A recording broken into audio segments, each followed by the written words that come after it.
Okay. All right. All right. How's everybody doing this morning? Are we live here? I think we're live here. What's up, everyone? OJ here. Welcome back to another live stream, another event, another thing going down.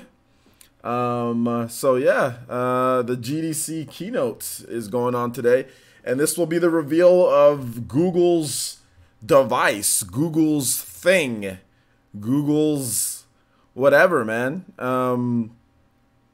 Whatever it is, you know. So it's going to be interesting to see what actually happens. And yes, I actually do sleep. I got some good sleep last night. It was very good. It was very good. Thank you for asking, though. Yeah, I got some sleep. But I'm up early. Well, it's not even that early. It's only, I mean, I woke up like at 7 something this morning. Ate some breakfast, had some egg whites, little breakfast burrito, and then got the stream ready. Made some tags, made some thumbnails, did some social media posting about my previous video. And now we're here. We are here and we're live. So I want to first say thank you guys for all joining me. We'll probably get a lot more people as we go on. This will be only the one time that I do say it. So mods, if you can let the people who are too lazy to know or convert time zones and stuff like that, let them know that it's going to be 10 a.m.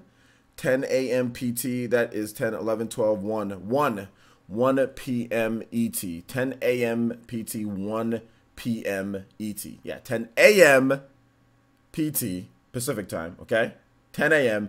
But then if you live on the East Coast, it's 1 p.m. 1 p.m. So essentially 45 minutes from now. A little bit under 45 minutes the show starts. So mods, just let people know, because you know there's going to be those lazy people. There's going to be those lazy people that that don't want to convert time, or that are just going to ask every single time instead of using the basic tools of the internet to help them know time zones and learn them for good. All right, so like I said, let's continue on here, guys. If you have if you want me to say hi to you in the chat, let me know. I'll say hi to everybody here. I do want to give a shout out real quick though to Netfolly G on Patreon. He did up his pledge to an Elite Ninja pledge, tune in tier. So thank you so much. Appreciate that. Thank you. Also, I think it was, I forgot who, but there was a sponsor yesterday that I forgot to mention, but shout outs to the dude who sponsored. Thank you, man. I appreciate that. I really do appreciate that. So, let's see here. Let's go ahead and let's move on. Let me see if I can get the what's it called? This thing going. All right. So where's my Twitch page? I'm sorry, guys. I'm a little unprepared, so, oh, hold up. All right, there we go.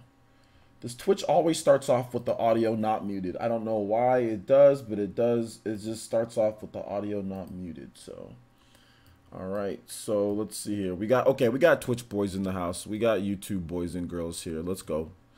All right. Thank you, Trap Lord Hugh. I appreciate that. Yeah, man. I got a little bit of a new stream layout for you guys. A little bit more slick.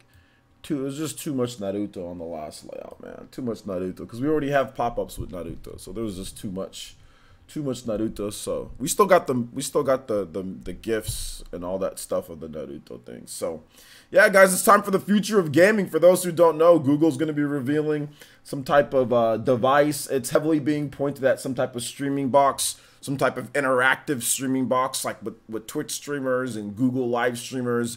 It's definitely going to be something to where it might be both. I mean, there's probably going to be digital downloads too, but it definitely looks like it's going to be like some type of streaming type of feature, some type of streaming box thingy. But it's going to have a traditional controller from what we understand. So, am I more excited about Nintendo's Nindies or a Google console? I mean, that's like, I'm not excited about anything anymore. I'm excited about Fire Emblem. That's what I'm excited about. I'm excited about Fire Emblem 3 Houses. Let me know when Fire Emblem 3 Houses comes out, and that's when I'm going to get truly excited. That's what I'm excited about. Or Astral Chain. I'm excited about Astral Chain. I'm excited about that. That's what I'm excited about, Kirby Mason. All right, so let's go and let's get into some shout-outs here. Lion Star, what's good? Ghost Wolf, what's good, man? Joseph Tripp, what's good? Guys, don't expect some type of PS4 Pro, Xbox One X, Google device. I'm telling you, if you expect that, you're going to be disappointed and crying in the chat. So don't expect that, guys. I mean, nobody's been trying to set you guys up for that, so please don't expect that. Please don't expect it. Cherry Lockin, what's up? Trap Lord Huey, once again, Renangon user. East KY Retro, what's up, man? This is watching you on the Switch. All right, cool. Good morning. What's up, Murdoch Loco? Good to see you here. Chubbs, what's good, man? What's good? Super Dingus, what's good, man? Danu, what's good, man? How's it going?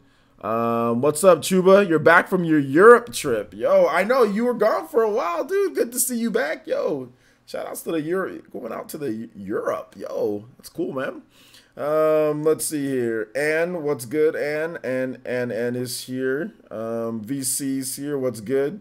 Kimpachi's here, still on a diet. Why would I not still be on a diet? Dark Link is here. What's good? Zave887. What's up, man? Nah, don't prepare. You won't be disappointed if you're not expecting something crazy. That's the thing about you kiddos today, people today. There's no reason to be disappointed. There's literally no reason to be disappointed. It's just something extra. This is not like this is Google. There's no reason to be disappointed. Absolutely zero reason. No matter what they announce, there's zero reason to be disappointed. Shout outs to J2 Blue with the $5 donation. It says, put your Google dollars in your pockets. And he says, do you expect any exclusives for this console? Sure, why not? Sure, why not? Ninja's Fortnite Adventure. Exclusive to the Google streaming box. Let's go. Ghost Hokage, what's good? I'm pretty sure any controller that's ever made in the history of controllers didn't necessarily look exactly like their original prototype. So it's okay. It's not about better. I mean, who cares? Even if it doesn't look better, who cares? Like, it's just an extra device that if it's good, it's good. If it's not, then just play your PS4, play your Xbox One, play your mobile games, play whatever you already got. It's irrelevant whether the console is good or not. You know, if the console sucks, then it's irrelevant because nobody expected it anyway in the first place. It's something extra on top of what we already got. So there's no reason to be disappointed at all, unless you're like a Google employee and you're looking to have something cool or something like that. But if you're a normal gamer and you've been playing PS4, Xbox One, PC, Switch, whatever, Nintendo games or systems, like there's literally no reason to be upset if this isn't what you're looking for. It's like you go to the store and like there's a bunch of different food items and one of them you don't like. Okay, are you upset? No, you just buy the one that you like, you know? Like, it's like there's no reason. Thank you, J2 Blue. I appreciate the $5 donation. First donation of the stream. And yes, definitely. Appreciate that, my man. J2 Blue Elite Ninja. Good afternoon. Yeah, it's afternoon for you East Coast folk and you West or not and you like super East Coast dudes. Zero expectations. That's the best way to do it. Yo, Fury Tiger with the almost morning. I'm barely up. Toby Buster Konohamaru swooping through all the way from the Viking Nation. Shout outs to Fairy Tiger with the 10, and he says, let's do this. Bring it, Google. Play something. All right, we're gonna play Ancient Vessel since it's not too crazy on the ears this early morning.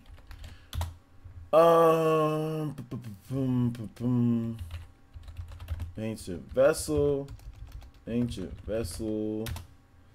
All right. All right, there we go. Thank you, Fairy Tiger. Becoming the top stream ninja for the stream. Appreciate that, my man. Appreciate that. I tried to get a top stream ninja thing, but it wasn't working. Oh, what the hell? Hold up. Top stream ninja text. Yo, this is weird. Okay, you guys let me. Top stream ninja's not working right now, but I'll get it. But you see, you're right up here, Fairy Tiger. So we see you, my man. But thank you for the $10 donation. Appreciate that. You guys give some love to Fairy Tiger in the chat. So what are you guys expecting from this Google device? What are you guys' biggest thoughts? And I'll continue doing shout outs. You guys give me your biggest thoughts about this Google thing, what you think.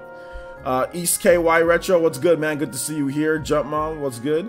It's gonna be $300 to $400. I think that's a negative. Let's see, Frozen Gamer, 4K 60 frames per second, bruh. $100 max for a stream box. I think it might be a little bit more than 100, but yeah, I mean it is what it is. You know what I'm saying? So, yo, Frank Rodriguez with the Katon Madara coming through with the Katon Jutsu. Let's go, Frank, with the $60. Obliterating the chat with the Katon from Madara. Bruh, Frank, Mudshock, my man. Mudshock, let's go. Frank, what says comes in kicking the door. Yo, what's up, OJ? Let's see what. Like, where's this Google console at?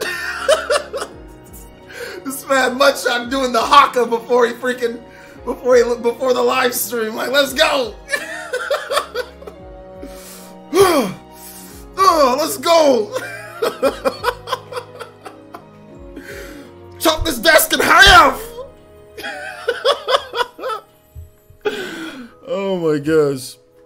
Shout outs to Frank. You guys give some big love to Frank. Top Stream Ninja with the $60 donation. You see right up there at the top of the stream. Let's go. Thank you so much, Frank. Appreciate that. So shout outs. You guys give some love to Frank. AKA Mudshock. Starts at 10 a.m. guys, 10 a.m. 10 a.m. It's on the thumbnail. It's on the thumbnail that you guys clicked on. It literally says GDC starting at 10 a.m. 10 a.m. 10 a.m. So convert the time, kiddos. Kiddos, use your internet. Convert the time. Open up a separate tab. Ask your mom to help you to open up a separate tab and convert the time. Literally type in the time zone and it will usually convert it for you on Google. Let's see here. Let's keep it going. But thank you, man. Shout outs to Frank. Appreciate that, man. I really do. Thank you so much. Let's see here. Let's keep it going. 1 p.m. Eastern, 5 p.m. UK Brittany. Well, there you go. Sakura's Light. Yo, Sakura's Light. The Ninja Haka.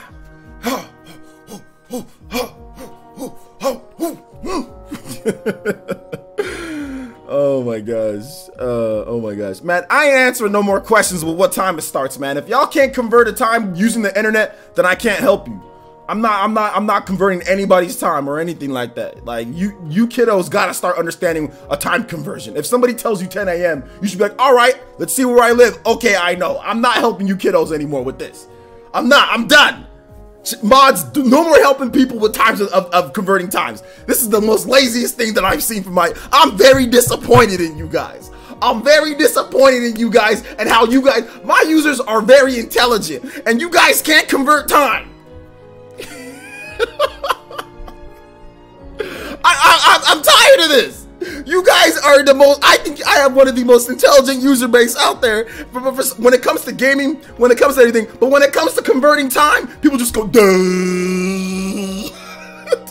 Well,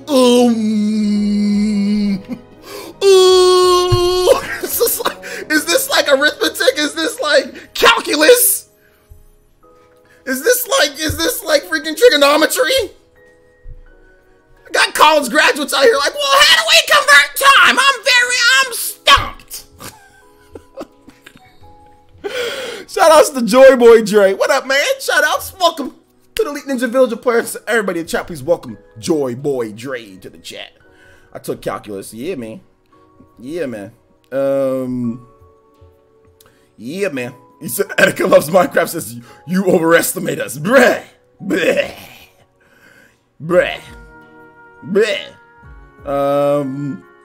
Let's see here. I don't think they'll show a Google console. What about you? I think they're going to show a Google console. What about you?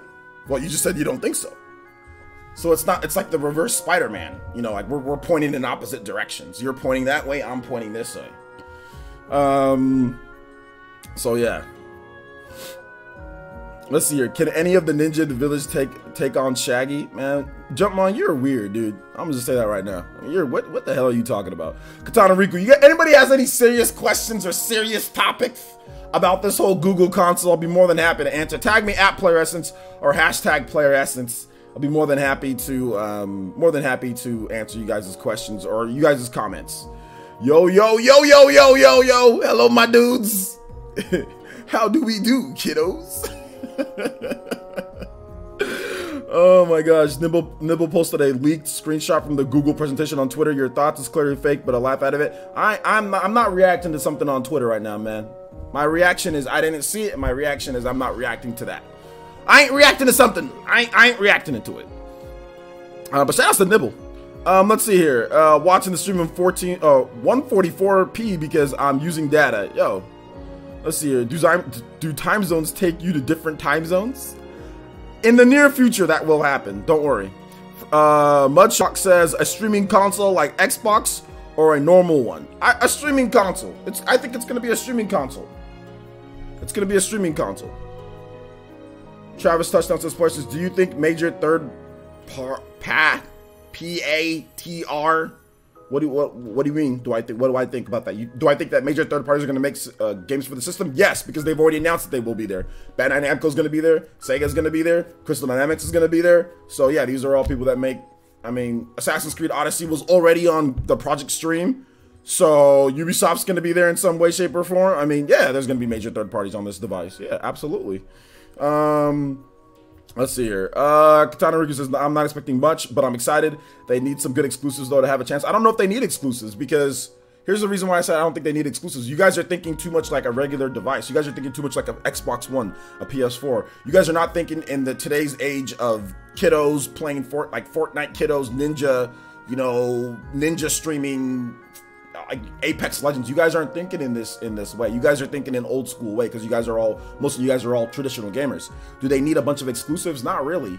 What they're gonna need to do is it needs to be a good price, and it needs to integrate modern features, integrate modern things like streaming. I think for what they're going for, it needs to be something to where it's gonna be interactive with the biggest and most popular streamers. This is not gonna be a traditional, that's the thing, like, you guys think, oh, well, traditional box, it needs exclusives. No, it doesn't. It's not that. I'm telling you guys right now, it's not that. Will they have some exclusives? Maybe, but if you think it's gonna come out, oh, they need to be like Nintendo or Sony or even Microsoft with something like Halo, something that big, it's just not that thing, guys. I don't think it's that.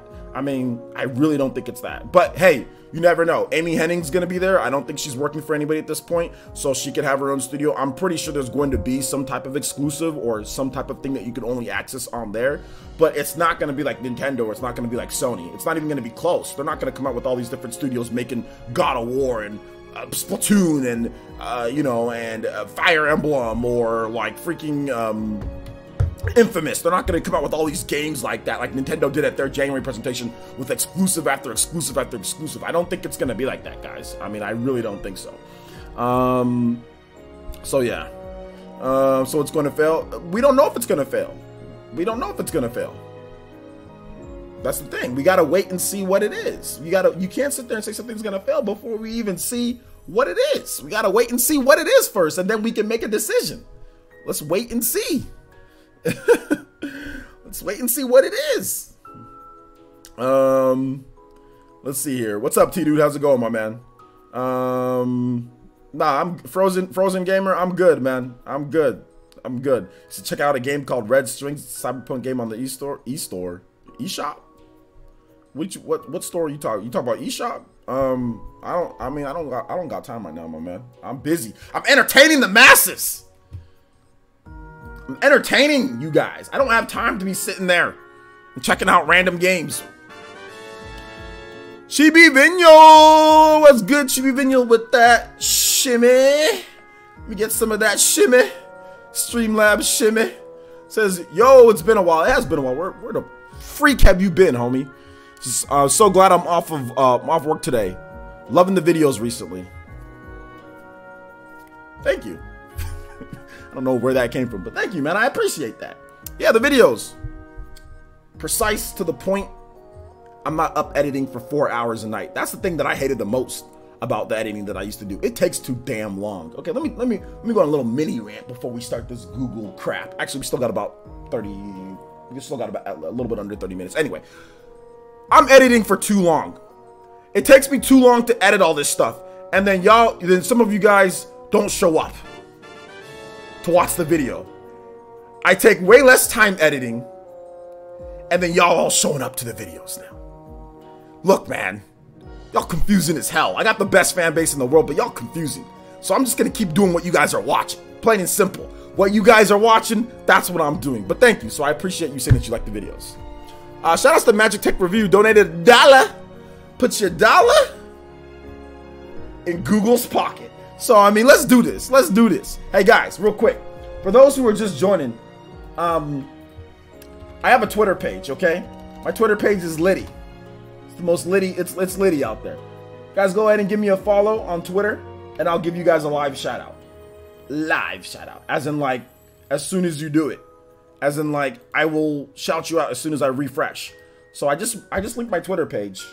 So you guys go ahead and give me, if you're new to the channel, some of you guys just subscribed today, hit me up on Twitter if you've got a Twitter account. If you don't have a Twitter account, stop what you're doing and make a Twitter. No, I'm joking on that. I'm joking on that. But no, seriously, thank you for all the support recently on Twitter. We're trying to get to 8,000 followers on Twitter quickly. So I appreciate that, guys. Appreciate all the support. And thank you, Magic Tech. I appreciate the $1 donation on me. All right, so let's continue on here. The Google system will be $599.99. Yeah, Google wants us to get an extra job. Google wants us to get an extra job to afford this console. So that's exactly what's gonna happen. You know, anytime you go and you try to buy the Google console, I don't know, like the DuckTales music will go in, like, you know, McScrooge. That's the type of money you gotta have. Let's see here. Yo, what's up? What's good? What's good? All right, yo, shoutouts. Okay, let's go. Okay, so Mario Kart Clips with the follow. Victino, hashtag Team Grookey with the follow. Supersonic X with the follow. Dylan with the follow on Twitter. Micah Holland at GDC with the follow.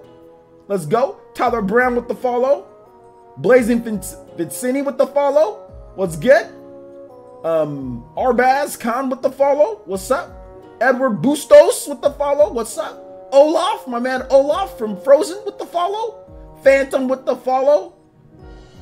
Game Review Guy with the follow. Thank you so much. Jaden with the follow. And also Sumran with the follow. Thank you so much. Appreciate that, homies. Yo, quick follows. Yo, shout outs to Nicholas Alexander Van Veen with the freaking Drago. That's like the Drago name. Like, I break you and I subscribe to your channel. Murdoch Loco says, I'm saying 200 to 300 for the console, just pulling out a number from my butt. Well, I mean, I wish I can pull out $200 to $300 from my butt every day. Then I wouldn't need to work. I'd just be like, whoa, I'm paid. Let's do this. Shout outs. No, I'm just joking with you. Yeah, man. I mean, maybe it's cheaper than that. Maybe it's the same. Maybe it's around that same price. Nakoda V with the follow as well. Thank you. Let's see here. Hit that like button, guys. Let's see here. Watch people unfollow you just to follow for the shot. That's fine. Let them do that. That's fine. If they want to do that, that's fine. But what a waste of time. If people are clout chasing that much, like, I'm gonna follow, get my shout out, then unfollow. Which, you know, there's probably some incels in the basement, like, never seen a woman and never touched a woman in their life. Like, Mom, I need my Jello Pops. I'm about to watch OJ. Anyway, let's keep it going. $200 with a free PlayStation Classic. I'm getting strong Ouya vibes from this Google. Man, we ain't seen nothing. How have you gotten Ouya vibes? Yeah, it might be like an Ouya, but Ouya wasn't about streaming though, was it? Ouya wasn't about streaming though. See, he said, bro, you just described me. Yikes! Zoinks! Zoinks!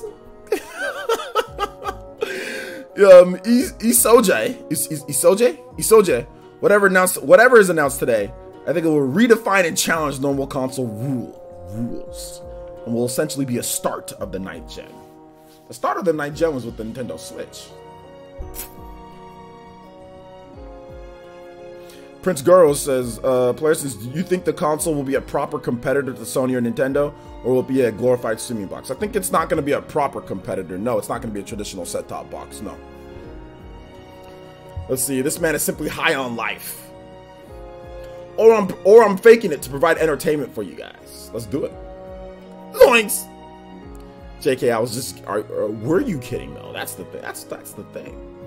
Press 1 in the chat if you think, press 1 in the chat if you think 9 Lives 210 was kidding, was just kidding.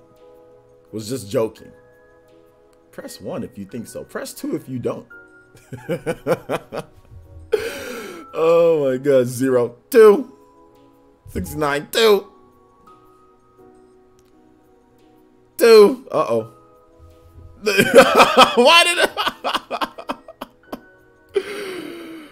9 Lives says, "Oh no, I was joking, dude. I'm a vote 1. 0, 2. Oh no, they're not believing you, dude." Oh my gosh, they're not believing you. Let's see here. Google could be the first non-black console in a long time. Probably go with white. What? Wait, what? Chibi Vigno, no, I know what you're saying. Chibi Vigno says, "Are companies better together or stronger apart?" Better, I don't know. So happy together? I don't know, man. You ever seen that commercial for Smash Brothers? So happy together. I don't know, man. United we stand, dude. Like consoles, oh, we're forming together. They're gonna form together to make like Megazord. Like, is that what's gonna happen? Like the Power Rangers, dude. Like, you see like Furukawa, like, you see like Phil Spencer, like, Game Pass, and then you just see like all of them coming together to form a super console. Is that what you want? That's what. Voltron, dude. Oh my gosh. So let's see here. Dragon Zord is still the best. I would love that. It sounds hilarious. Yo. The Wii U tablet would be the Megazord head. That tablet's always sad though. It's always Oh my gosh. Stronger apart, so they're constantly improving themselves for, to beat competition. Yeah, joke. My stupid joking aside, absolutely. I mean, I think it's better when the consoles really just compete, so we can get better stuff as a consumer. You know, better stuff as a consumer. So, all right, we played Ancient Vessel for a good 18 minutes. I'm all Ancient Vesseled out for the time being. Shout outs though. Thank you once again. Thank you, Fairy Tiger. Thank you, J2 Blue. Thank you, Frank, and also thank you, Chibi Vigno, for the donations. Appreciate that. It's your B-Day. Go shorty. It's your B-Day. Shout outs Racing Wolf. Happy birthday, my man. Let's see. Omega Chase, this channel and its audience has some of the best compassionate people on here. Helps me rethink my lack of faith in humanity. Glad you guys can joke around and have fun doing this. I wouldn't rethink your faith in humanity.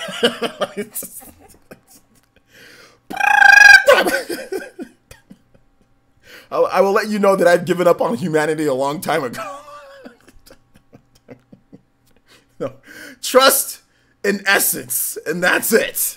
Humanity outside of there, be on your damn guard, dude. Holy smokes.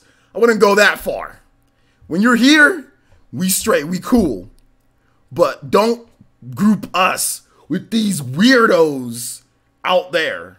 I don't have a lot of faith in outside humanity. Now, anybody who joins, you know what I'm saying, the elite ninjas, if you're here, part of the village, you cool, you straight, you know what I'm saying? Or if you're part of, you know, you're out there with John, Spawn, with all the peeps that I'm with, cool. But anybody outside of that, be very skeptical. Be very skeptical. This world is dangerous. It's a very dangerous and frightening world. So I wouldn't necessarily renew the faith in humanity. Renew your faith in people here, absolutely. Renew the faith that once you get here, yes, there's people here that can have a good community, but I wouldn't go out there trusting people, like having faith in the overall humanity. I don't know about all that. You know what I'm saying? Know what I'm saying? Let's see here. Let's see here. Let's see. So I have to be skeptical of my family. Oh no. Your family? No, your immediate family? I mean, it depends on how your immediate family treats you. You know what I'm saying? Like, if you have a good relationship with your immediate family, then, you know, you can trust them. A bunch of weirdos. The Essence Safe Haven. Exactly, man. Bunch of weirdos out there. Yep. Let's see here. Hey, OG, have you seen / played Fire Emblem for the NES on the Japanese NES online app? No, I haven't, because I've already beat the original one, Shadow Dragon. I've already beat it. They have the game on like the DS or whatever, and I already played it on an emulator like years ago. East KY Retro says, I just became a Patreon. Did you? Nothing popped up, my man. Let me check. Let me check. You became an elite ninja, but are you elite though? Are you tier 2? Let me check. Why didn't something supposed to pop up whenever that stuff happens? Yo, this is stupid.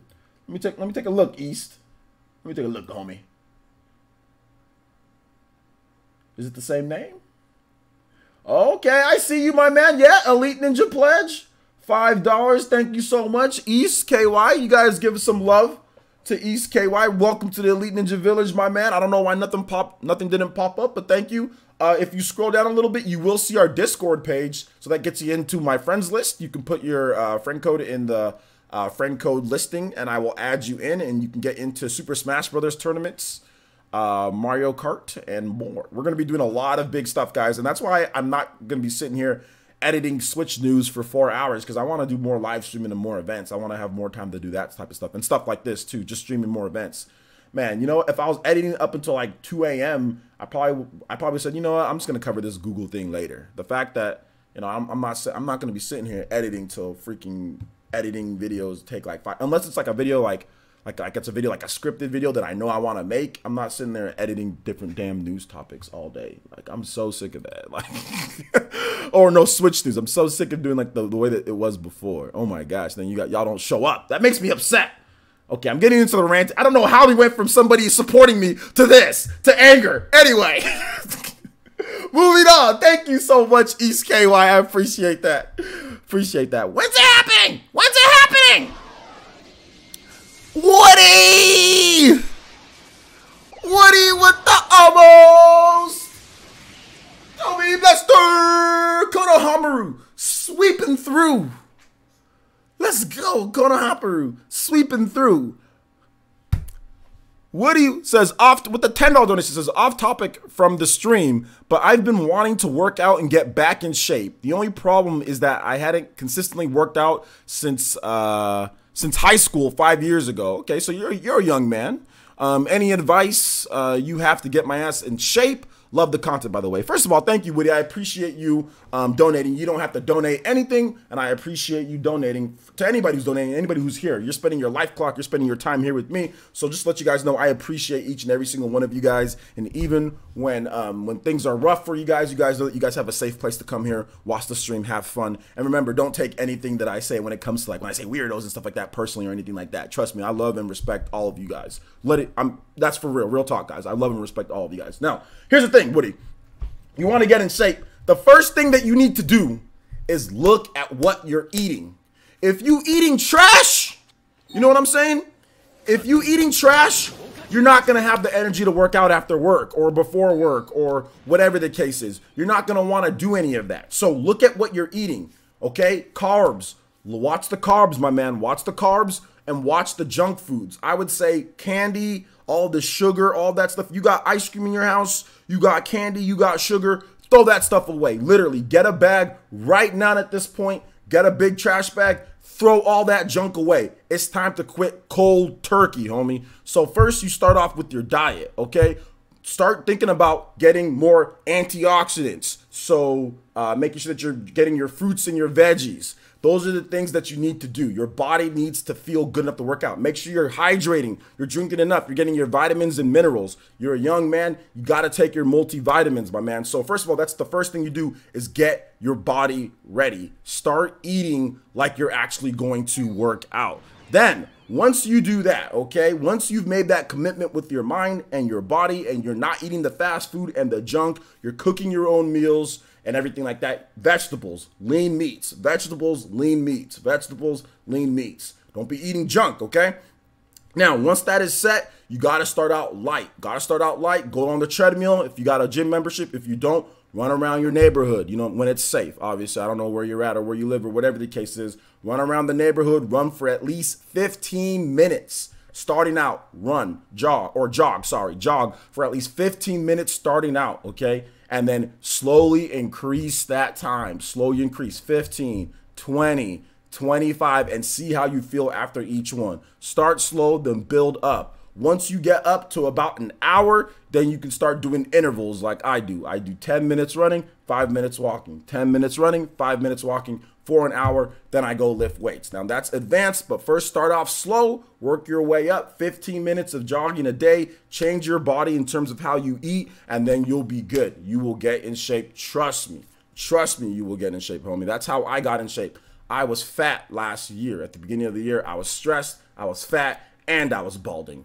I was balding in the front, and I still got a little bit of a bald spot in the back, but it's clearing up now. So do that, homie, and you'll be good.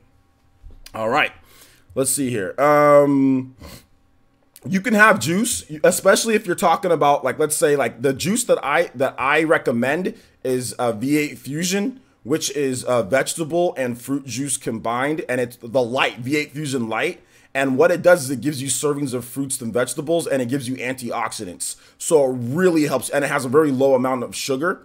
So it really helps you with your body. At least it helps me. So I actually don't think that you don't have to not have any juice. But yeah, the high sugar juices, like the orange juices and all that with a ton of sugar in it. Yeah, don't drink any of those. Don't drink any of those. Water's good as well. Water's good. Okay, so shout outs to Jeffrey Richardson. He followed me on Twitch and also subscribed to me on YouTube. Thank you so much. I appreciate that. Also, Night Winner as well. Thank you so much for the subscription. Welcome to the Elite Ninja Village, guys.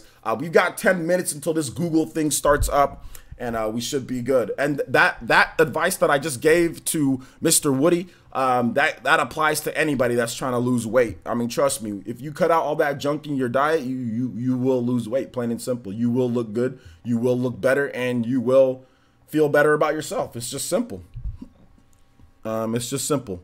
All right, no problem, Woody. Thank you so much for the donation, man. You didn't have to do that, so thank you. Let's see. Bald guys need love too. Bald guys absolutely need love, and and you know what? A lot of bald guys can rock the bald. The thing about it is that balding is not good. When you haven't accepted that you're going bald, that's not a good thing. And I haven't accepted that I'm going bald. Plus, I have a weird oblong shaped head. One of the sides of my head kind of juts out a little bit here, and then I have a dent in the middle of my like a little smooth. It's like a roller. I have like a roller coaster head. You know what I'm saying? Like it goes like.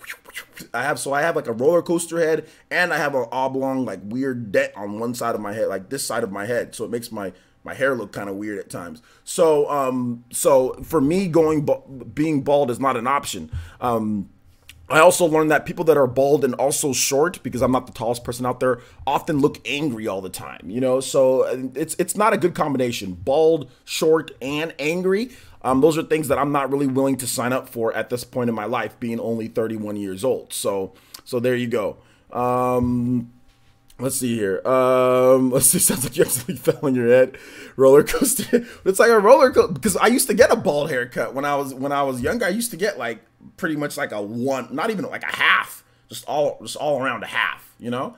And yeah, I felt like I got a little roller coaster slope in my head. How tall am I? I'm about 5'9". Let's see here.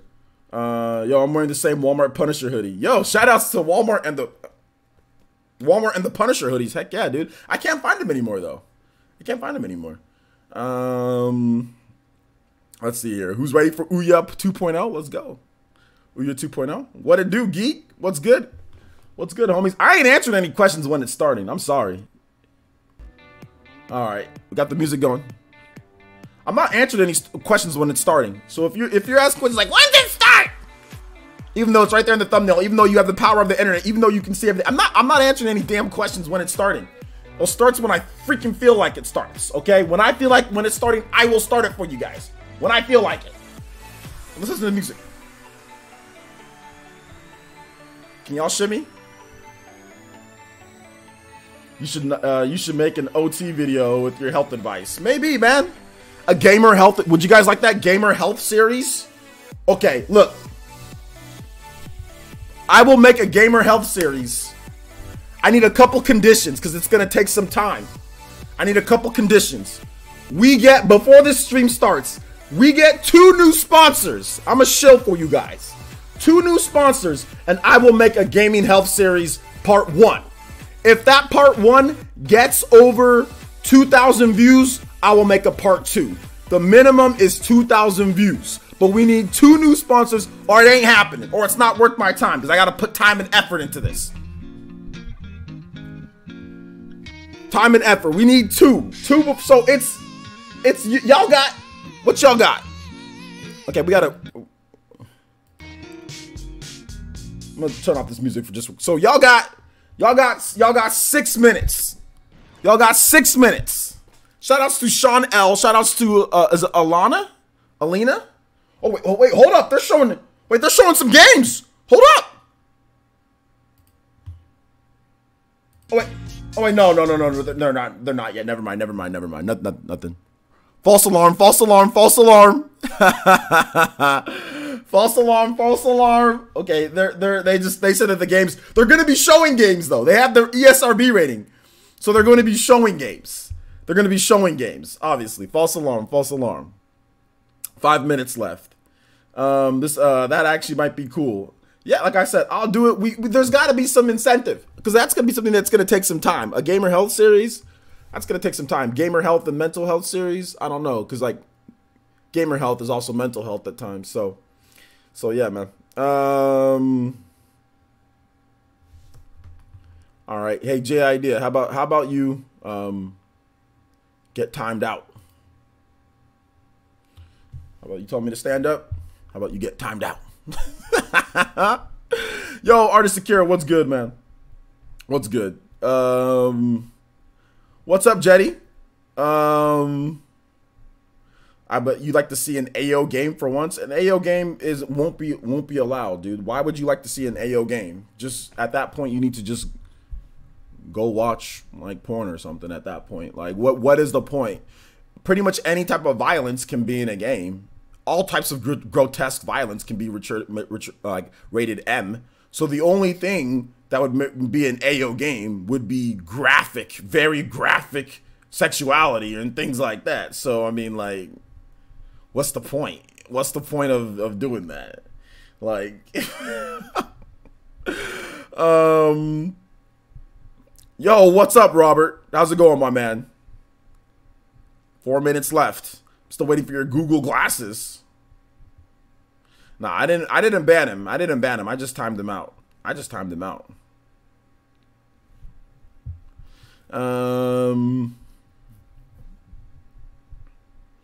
You probably think Mortal Kombat 11 should be AO with the fatalities? No, I don't think Mortal Kombat 11 should be AO with the fatalities. No, it should be rated M. Rated M for mature. Oh, rated M for mature. Rated E for everyone. All right. Let's see.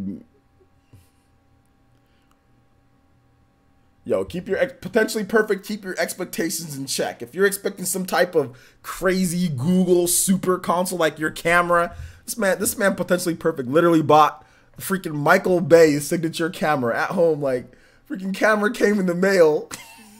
Camera came in the mail and literally got up and cut itself out of the box. I was like, all right, how's it going? Potentially perfect. How you doing today? What would you like to do for today? This man got a talking camera. It's like, you want me to set up this picture for you? It like just actually transforms into anything that he wants. This man bought a Michael Bay signature camera.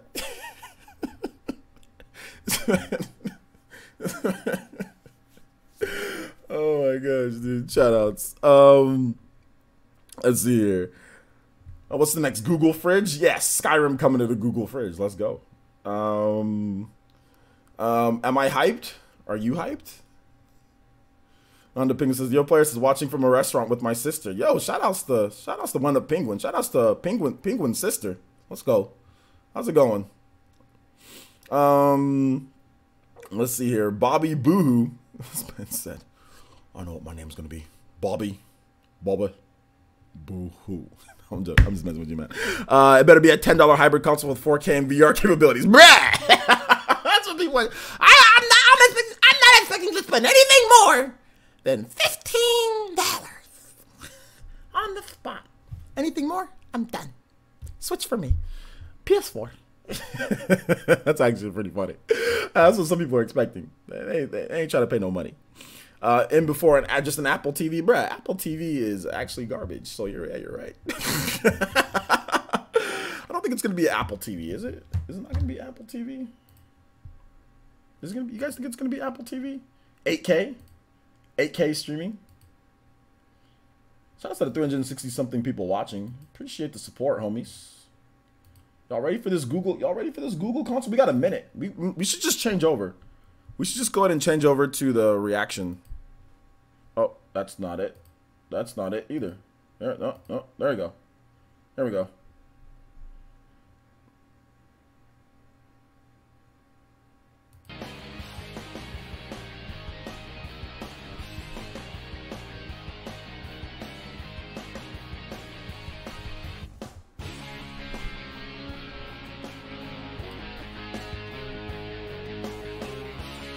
Oh, my bad. Yeah, you're right. Bobby Boo Boo.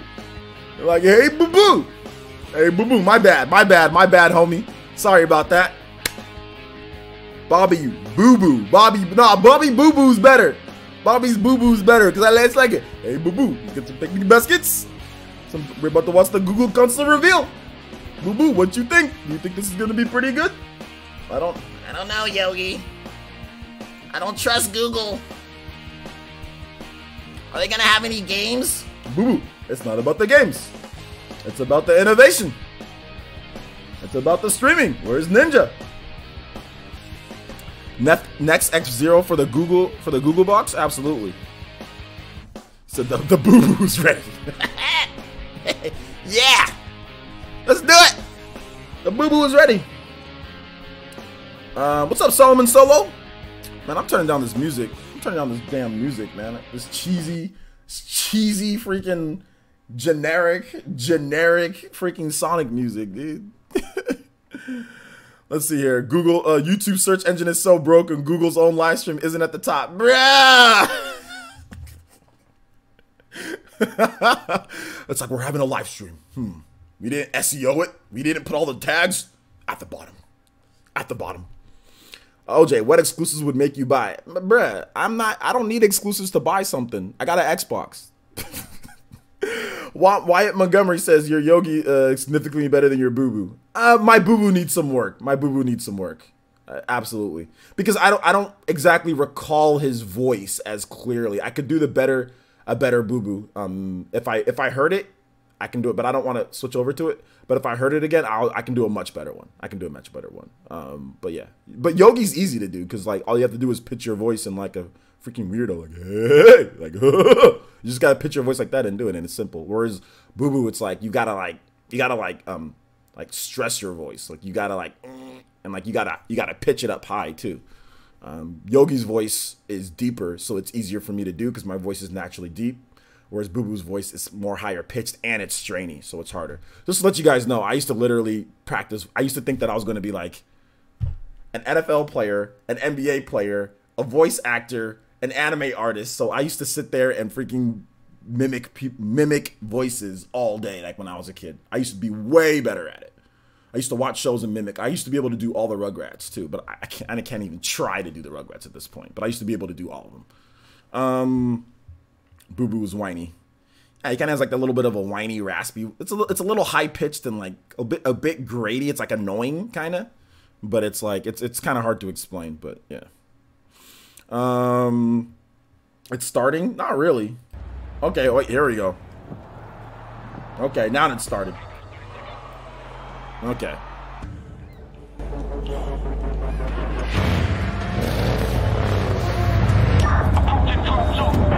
It's gonna be loud, guys. It's gonna be a little loud. Hold up, I don't want it that one. I don't want you guys' eardrums to blow out.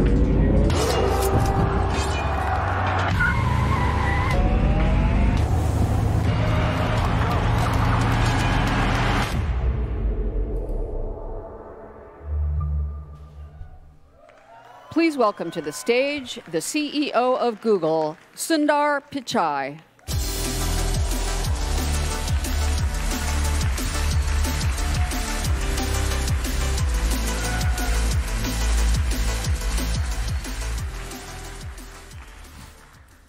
Good morning, everyone. It's great to be here. Thank you all for joining us. I suppose I should start out with a confession. I'm actually not a big gamer, though I do play FIFA 19 quite a bit and really enjoy how immersive it is. I also play Ashes cricket quite a bit. And for those of you who are wondering what cricket is, it's kind of like baseball, but better. Another little-known fact is that Google makes arguably the most played game on the internet today. It's the Dino Chrome game, mostly played when there's no internet connection. I'm not going to talk to you about the high-quality graphics and sophistication you all are used to, but it does have a lot of players, and I've probably logged more hours than I care to admit. While I'm not a big gamer, I do have the privilege of working at a company and leading a company full of people who love to solve hard computer science problems. For many Googlers, their journey with computers started with games. Games have inspired many generations of people to pursue careers in tech.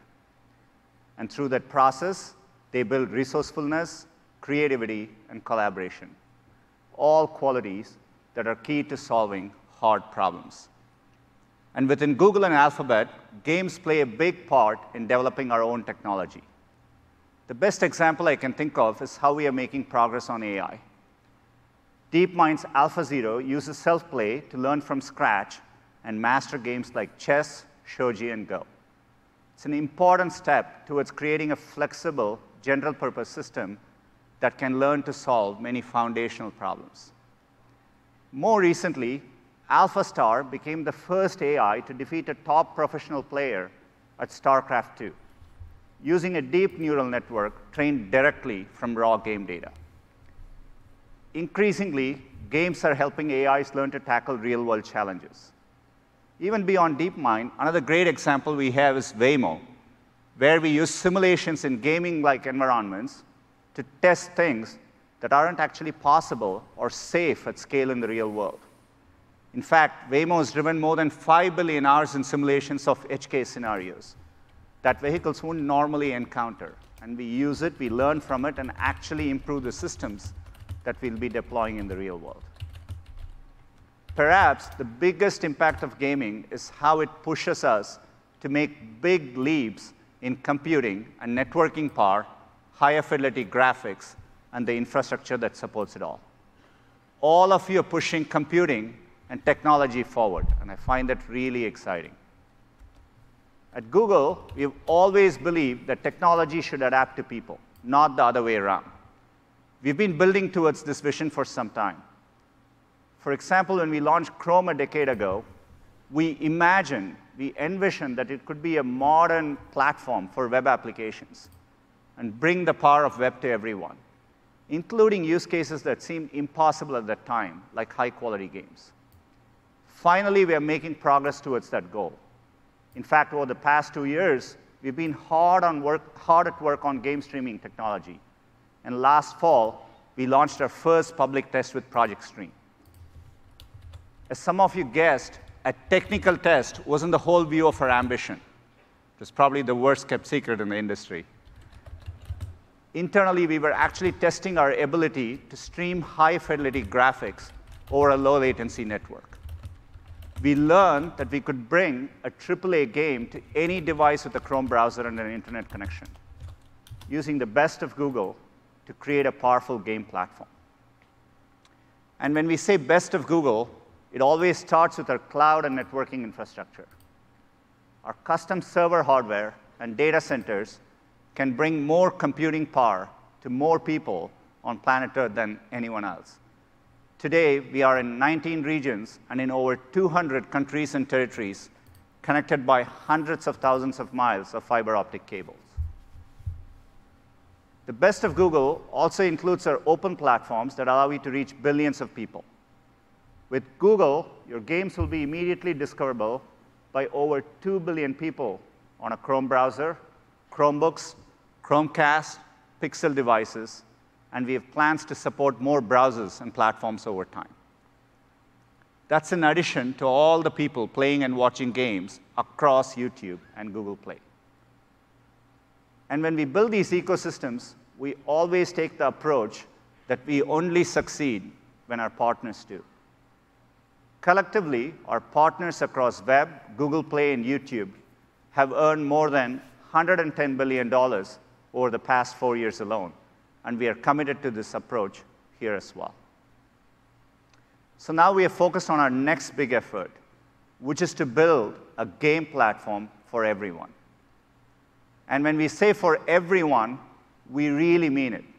It's one of our most cherished values as a company. Be it Android or Chrome or AI, we are dead serious about making technology accessible for everyone. But if you think about games, there are a lot of barriers for users to play high-end games. Beautiful graphics really need high-end consoles or PCs. And games don't have instant access. Think about the way the web works. You can easily share a link, and it works seamlessly. We want games to feel that way too. Instantly enjoyable with access for everyone.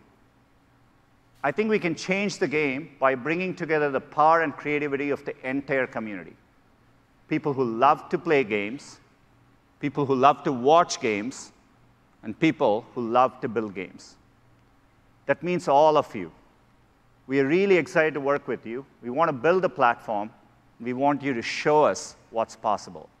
And together, I think we can create a new games experience, powered by Best of Google and built for everyone. Let's take a look. From the beginning of time, games have brought us together. Players and spectators. By the handful, the hundreds and the thousands. We built stadiums, places to gather around every kind of spectacle.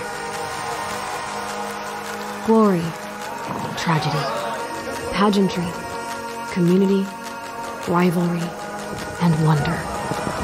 Until every city, town, and village had a place where anyone could play.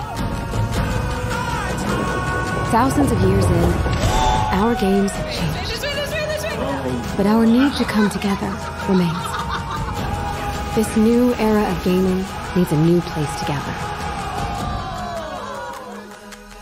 One place where anything you dream can be built. Playgrounds for every imagination. One place where you and everyone you know and everyone they know will all play together. Let's go! Let's go, squad! Dale, vamos! Let's go! Yes! Get him! Boom! One place that never stops evolving. Where everyone will play. Where did he come from? And watch. Yes! High five! Strike! Bam! And create. Winner! Woo! Nice! From any screen, at any time.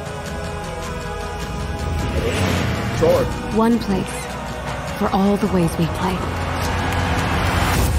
This is Stadia. Stadia? Gather round. The name is Stadia.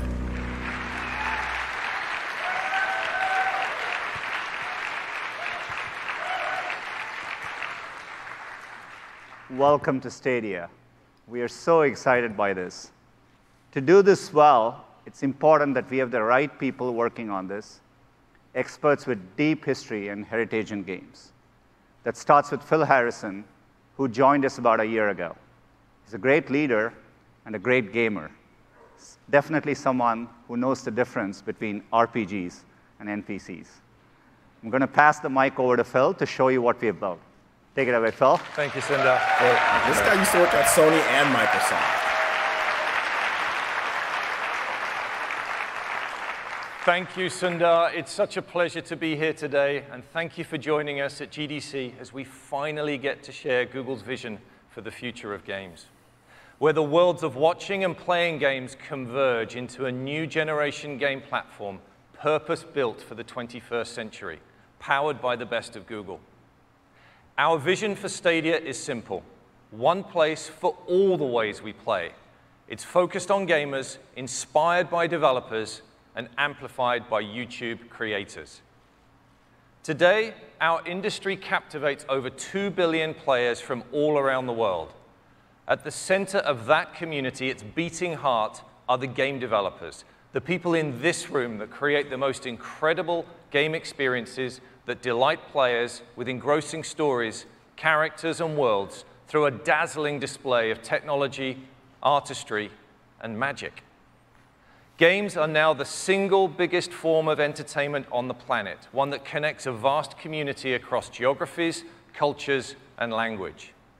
And within that passionate community, there is a universe of people who love playing games, and there's a universe of people who love watching games. Hundreds of millions of people watch gaming content every single day on YouTube.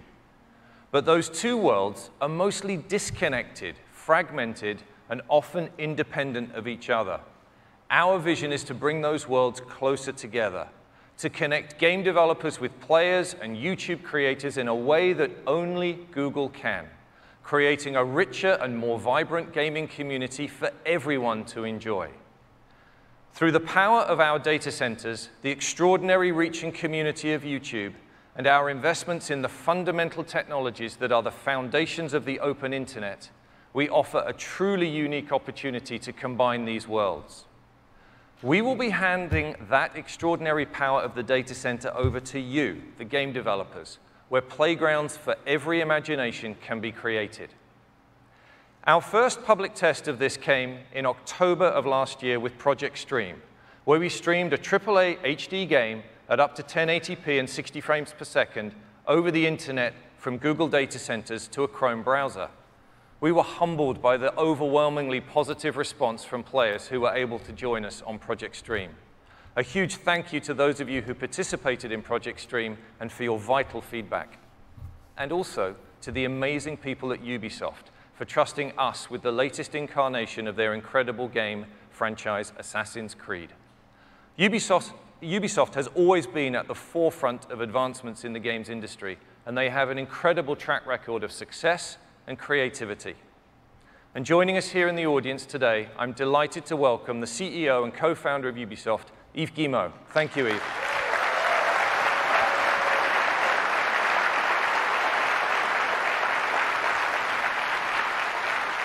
I'd like to thank Yves and his team for partnering with us, and to producer Marc-Alexis Cote and the entire Ubisoft Quebec studio for their masterpiece creation, Assassin's Creed Odyssey. Thank you for bringing your game to our platform, and congratulations for being the first game played by the public on Stadia. As many of you experienced with Assassin's Creed Odyssey, we now have the ability to take a sophisticated, graphically intense AAA game and stream it to a Chrome browser running on a simple laptop without any sacrifice to the quality or vision of the game developer. As successful as Project Stream was, our ambition is, of course, far beyond a single game. As we developed our strategy for this new platform, we asked developers how we can help solve some of the most critical challenges you face. There were three very clear themes that resonated. You told us you wanted to unleash your creativity without limits, get to the widest possible scale, and make it easier for people to connect with your games. We used these three themes to anchor our vision and build our platform architecture, and began to share it with the leading publishers and developers in the world. Now, let me show you how we have brought this vision to life. Imagine you are watching games on YouTube, and you discover the latest Assassin's Creed Odyssey trailer on Ubisoft's official channel on YouTube. You will notice the Play Now button. By simply clicking on that button, the player is brought directly into the game in a browser in as quick as 5 seconds. With no download. That's pretty crazy. That's pretty cool. With no download, no patch, no update, and no install, Stadia offers instant access to play. Our platform vision for Stadia is to reduce the friction between getting excited about a game and playing a game. On Stadia, you just need to click on a YouTube video or link, and you can be playing your game instantly. Compare that to today, where gamers are all too familiar with things like this. With Stadia, this waiting game will be a thing of the past. The power of instant access is magical and has already transformed the music and movie industries, and with Stadia, it is now available at the highest level of gaming. But wouldn't it be even more magical if that same game and that same instant experience could be available across any screen type in your life? A key benefit of our platform is that a single creative vision and a single code base can now be enjoyed instantly across any screen. At launch, we'll support being able to play games across desktops, laptops, TV, tablets, and phones. This new generation of gaming is not a box. With Stadia, the data center is your platform. There is no console that limits the developer's creative ideas and no console that limits where gamers can play. And we're about to show this to you now. This is not a concept, it's not a test, this is real.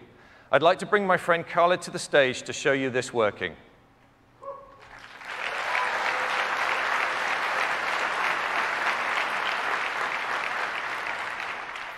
So imagine you've just discovered that game for the first time, you're running it on the Chrome browser, and here it is on a Pixelbook running the Chrome OS. There is basically no hardware acceleration on that laptop whatsoever, and the game is running directly from our data center. It's then easy and instantaneous to move that same game experience from exactly that moment onto the phone, here on a Pixel 3 XL.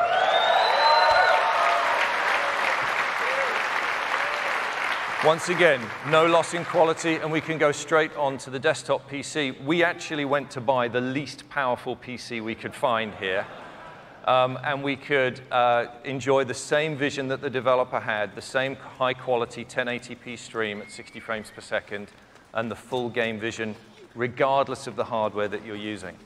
And then it's once again seamless to go from running on our PC to running on a tablet.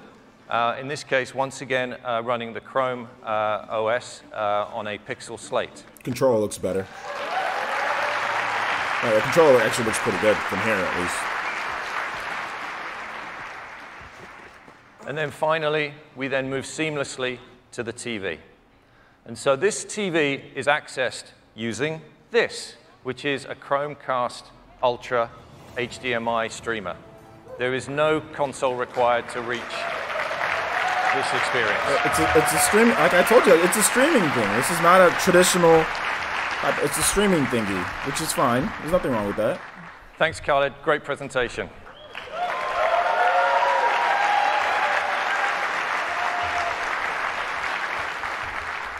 Welcoming any and all players is fundamental to Stadia, where you can try with your friends on devices you already own. And as such, we're also enabling players to use your existing USB controller or mouse and keyboard when playing Stadia on a laptop or PC. By eliminating that friction, that barrier to entry, we will make it simple and easy for players who want to try Stadia for the first time. But of course, we will have our own controller that has been uniquely designed to enhance the experience for the Stadia player. I'd like to introduce you to the newest member of the Google hardware family, the Stadia controller.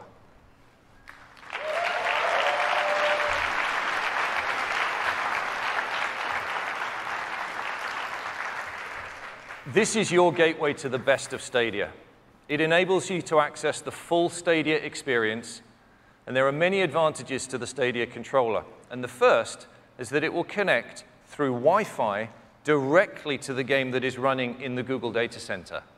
The Stadia controller identifies which screen or device you want to play on and links it with your game session running in the cloud, ensuring the highest possible performance and the best experience for players.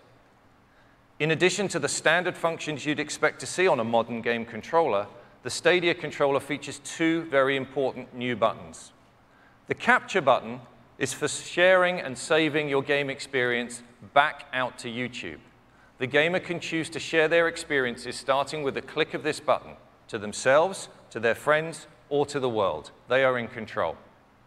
And the second one is the Google Assistant button. Pressing this button allows players to immediately access the controller's built-in microphone so they can get help from the assistant for special in-game features integrated by developers. Our goal with Stadia is to help fuel developer creativity at every level.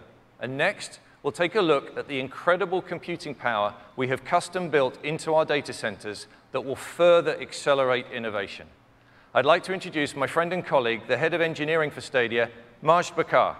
I don't have a problem with this at all. I think this is actually pretty cool. I think this is a nice thing. Let's look at the real-time computing power we have put into our data centers that will change how we view what a game platform can be. In order to deliver an amazing experience for your games, we needed to bring powerful computing closer to users.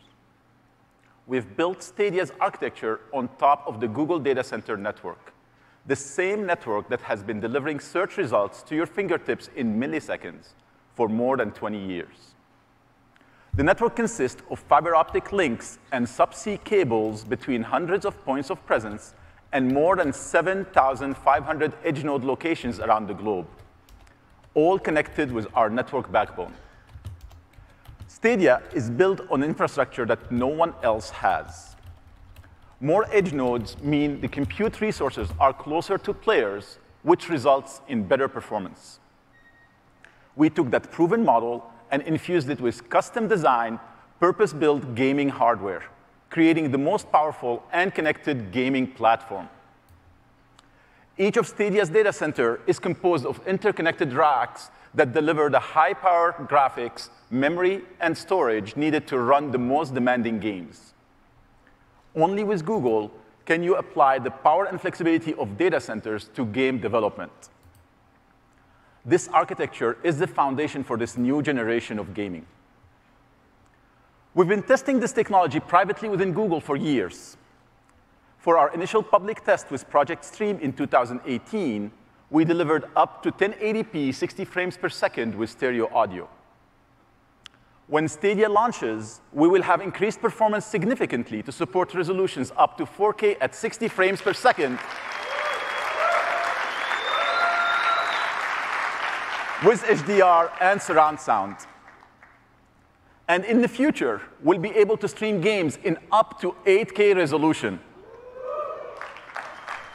Okay, in the future. We know there are not that many homes or TVs in the world that have 8K today. But we also know the widespread adoption of 8K is inevitable. We have built our platform to scale up with the highest performing networks to deliver the visual quality demanded by future generation of gamers and game developers. What's even more exciting is that in addition to the stream you get as a player, there is a second simultaneous stream at 4K 60 frames per second that you can choose to share directly to YouTube from the Stadia data center, meaning your gaming memories will be saved at the highest possible quality. Stadia is not constrained by the limitation of traditional console systems. Instead, we have built a truly flexible, scalable, and modern platform that allows us to push performance beyond what was previously considered possible. This architecture gives us even more flexibility to scale. And thanks to fast transfer speeds between the Stadia instances in our data center, our platform can connect instances together to dynamically expand the capabilities along with the need of your games. As a developer, you're used to being forced to tone down your creative ambition that are limited by the hardware. But our vision with Stadia is that the processing resources available will scale up to match your imagination. In this new generation, the data center is your platform. We've partnered with our friends at AMD to build a custom GPU. I'd like to personally thank Dr. Lisa Su, AMD President and CEO, who is here with us today. Lisa and her team helped us design a chip to bring you more than 10 teraflops of power, which we've coupled with a custom CPU to make up a single Stadia instance. And here's how the graphical power of Stadia compares to the top 2 consoles in the market. You can see, thank you.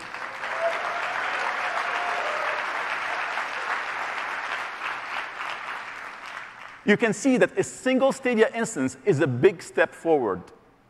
10.7 teraflops is more powerful than the top 2 consoles of the previous generation combined.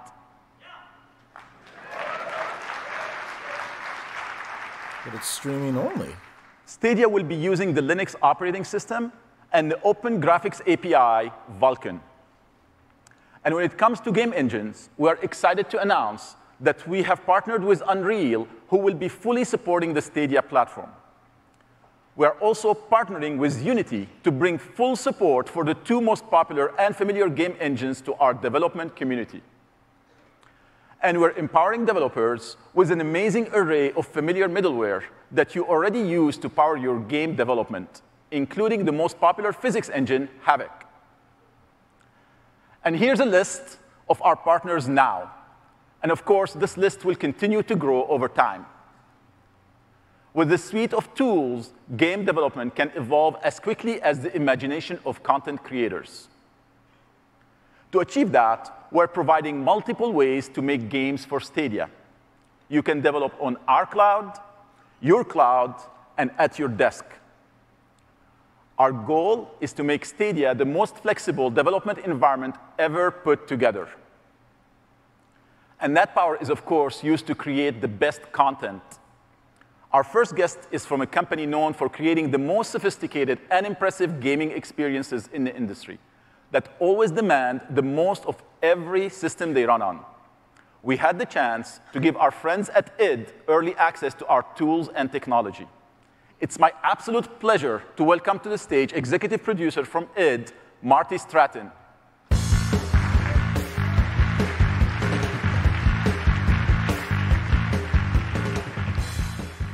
Hi, everyone. Thanks so much for having us here, Phil and Majd. I'm honored to be part of a team at id that has spent more than 25 years on the bleeding edge of technical innovation. When we first met with Google about game streaming, frankly, we were skeptical about how it would work, and in particular, how it could work with a game like Doom. However, we recognized not just your ability and resources to make game streaming a reality, but more importantly, the passion to support a game as fast, fluid, and uncompromising as Doom. After all, if you're going to prove to the world that you can stream games from the cloud, what better proof than Doom? And if you're going to prove to a developer that you're serious about building a robust platform, what better team than id, where we push every platform to its limit. In fact, back in 2016, Doom was the first AAA game released on Vulkan. And because Stadia is built on that same Vulkan API, it didn't take us more than a few weeks to get our upcoming sequel, Doom Eternal, looking and playing great on Stadia. Built on the fun and sense of power players expect from the series, Doom Eternal is a pure and unfiltered action FPS experience. You play as an unstoppable hero sent to destroy hell's fiercest demons across an expanding universe of unbelievable locations. We couldn't be happier to be bringing Doom Eternal to Stadia, and are thrilled to announce that the game will be capable of running at true 4K resolution with HDR color at an unrelenting 60 frames per second.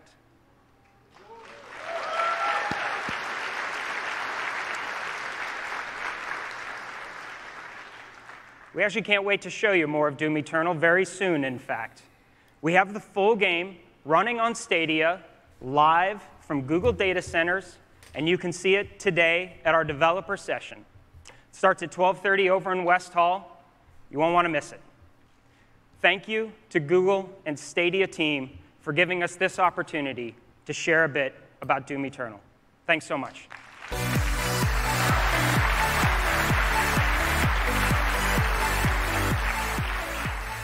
Thanks so much, Marty. It's a privilege to work with id and your incredible engineers and creators. For anyone who knows the franchise, you know Doom Eternal will look and play amazingly well on our platform. It was important for us to partner with a developer like id so that we could prove, not just to ourselves, but to the entire industry, that our platform is capable of supporting the most demanding titles. And Doom will be running on a single Stadia GPU. The fundamental benefit of our cloud-native infrastructure is that developers will be able to take advantage of hardware and power in ways never before possible. And that includes taking advantage of the power of multiple GPUs at once. We've asked our friends at UL Benchmarks, makers of 3D Mark, to put Stadia to the test. In this video, you can see some comparison points showing the difference between our single GPU and multiple GPUs. What you see here on the left of the line is running on a single 10.7 teraflop GPU. And on the right of the line, you can see the same content running on Stadia using multiple GPUs. In this demo, we're highlighting real-time fluid deformation. Accurate water simulation is one of the most compute-intensive effects for games. And it's a powerful example of what Stadia is capable of. And I'm so excited to see where game developers go with this kind of performance. When we designed Stadia, our goal was to solve many of the pain points that we've heard about from developers, particularly those related to multiplayer. In traditional platforms, the client and server are connected by the unpredictable internet, and therefore the multiplayer experience is limited by the client with the slowest or poorest quality connection. But with Stadia, that game client and server both remain on Google's networking backbone, resulting in predictable low latency, reliable connectivity, and data security, since no traffic gets exposed to the public internet. Developers who use Google's data centers can create a predictable multiplayer experience that scales to an order of magnitude greater than anything enjoyed by gamers today. What that means is a synchronized state across a very high volume of players, where innovations like distributed physics can be built into your games, where battle royale games could go from hundreds of players today to thousands of players tomorrow. And yes, no cheating and no hacking. Google has always believed that the world is a better place when we are able to connect without barriers. And as a new generation game platform, Stadia will, of course, embrace full cross-platform play.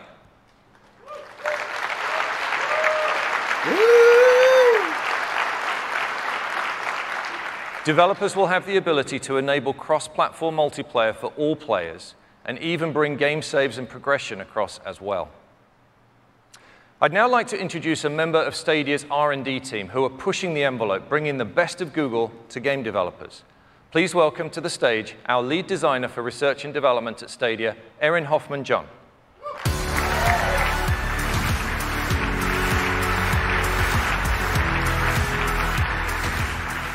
Thank you, Phil. One of our team's favorite comments about Project Stream was a tweet that described Stadia's technology as the work of wizards. And we are incredibly fortunate to work with wizards every day, bending their magic toward games. I'd like to take you through a few technologies and features that we've been working on that are going to enhance the game development process for developers big and small. The first one is focused on multiplayer. Stadia not only provides high-performing multiplayer experiences from player to player, but also allows developers to create new, gorgeous gaming environments. Our friends at Tangent Games have been working with us on a technical proof of concept that you can see here behind me. They spent a few short weeks creating this beautiful multiplayer world with a persistent, massively destructible environment. It is a raw demonstration of scale and power using the best of Stadia technology, where every piece of the environment in this multiplayer world is destructible using real-time rigid body physics. Using Google's unique infrastructure, developers can create games built to house hundreds of players with low latency and perfect synchronization. This demo will be available on the show floor if you want to check it out this week. As we were building the platform, we collaborated with individual developers, but we also thought about trends in game development. When we thought about our most treasured gaming memories, something kept coming back, something that we'd lost. When modern games start to push the boundaries of current hardware, rendering 2 or more scenes simultaneously becomes too resource-intensive, and so split-screen couch co-op has been fading from gaming. But when all of your clients are in the cloud, couch multiplayer has new life again through Stadia in what we're calling Stream Connect. In the past, the resources required to execute split-screen co-op have required developers to sacrifice more of their creative goals. With Stream Connect, we're making it possible to realize split-screen multiplayer without any performance penalty. Behind me, you'll see a technology proof of concept that we built at Google. It's called the Night Forest, a co-op demo with asymmetric player roles. Here we have 2 players, one hunter on the ground and a supporting aerial player, set up in a standard split-screen view. Each of these screens is powered by a separate Stadia instance. But what would happen to squad-based games if developers could allow players to call up the views of their teammates on demand, or utilize any polygonal surface as a receiver for another player's video stream? Stream Connect makes this possible with extremely little effort on the part of the developer, bringing dynamic squad-based gaming into easy reach even for very small teams. We've shown you 3 views, but we can keep going. We can keep adding streams and shape how they're shown to the player, giving a designer not one, but many cameras into a scene. Now imagine if you could go beyond seeing into players' worlds. What if you could interact with them? Here we have our streams configured into a command center, where a 4th player can coordinate the movements of our drone, scientist, and hunter characters. Now that coordinator is reaching into the world and placing a beacon to call attention to a particular location, seen instantly by the other players. Stream Connect is just one of the ways Google is working to support developers in creating more immersive and creative experiences, whether bringing back effortless couch-based co-op or inventing entirely new multiplayer games. Our next technology demo focuses on the power of the Google Cloud and machine learning, and how they can have an impact on accelerating developer creativity. Every developer feels the burn in pre-production to get to a game's magic sooner. We think Google's machine learning technology might have some answers. Here to talk about it is a developer known for creating some amazing, stylish, and celebrated independent games, including Deadlight, Rhyme, and The Invisible Hours. Please welcome Chairwoman of Tequila Works, Luz Sancho. Bro, this man said Nintendo and Microsoft better team up because they're going to be in trouble. There's no price. Thank you, Erin. I am very excited to be here for the unveiling of the Stadia platform. There are so many different benefits that Stadia delivers to all developers, big and small, and particularly for a studio like ours. At Tequila Works, we are very proud of the art styles of our games. It's something we spend a lot of time perfecting. Our development cycles typically last 24 months, and as you can imagine, a large part of that time is dedicated to defining the art style of the game. We are particularly proud of Rhyme, its visual identity created a lasting impression with our players. But it took us a long time to get to that final style. That's why we were so excited to hear from Google about one of the tools they are making available, an amazing tool that will dramatically influence and ease this process. With Style Transfer ML, Google is applying the science of machine learning to art visualization. Style Transfer is a machine learning technology that runs on the video frame created by the game. All of this happens in real time on a Stadia instance. We built this demo to show you what it can do. We start with a gray box world and take any image we want, in this case, Kandinsky's yellow, red, blue, and the model does the rest.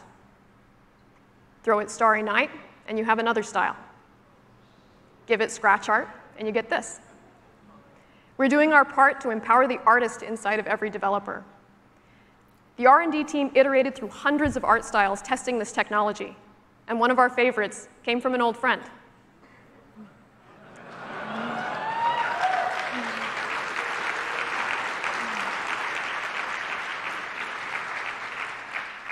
What excites us and some of our partners so far is how many playable art styles we can create just by feeding it more and more images. It inspires and empowers our artists to get the visions in their heads into interactive environments in a whole new way. And this is just the beginning. We are using Style Transfer ML in our studio today, and we are blown away by the impact it's having on our latest creations. You will see it. This could really change everything. Thank you so much. Thank you.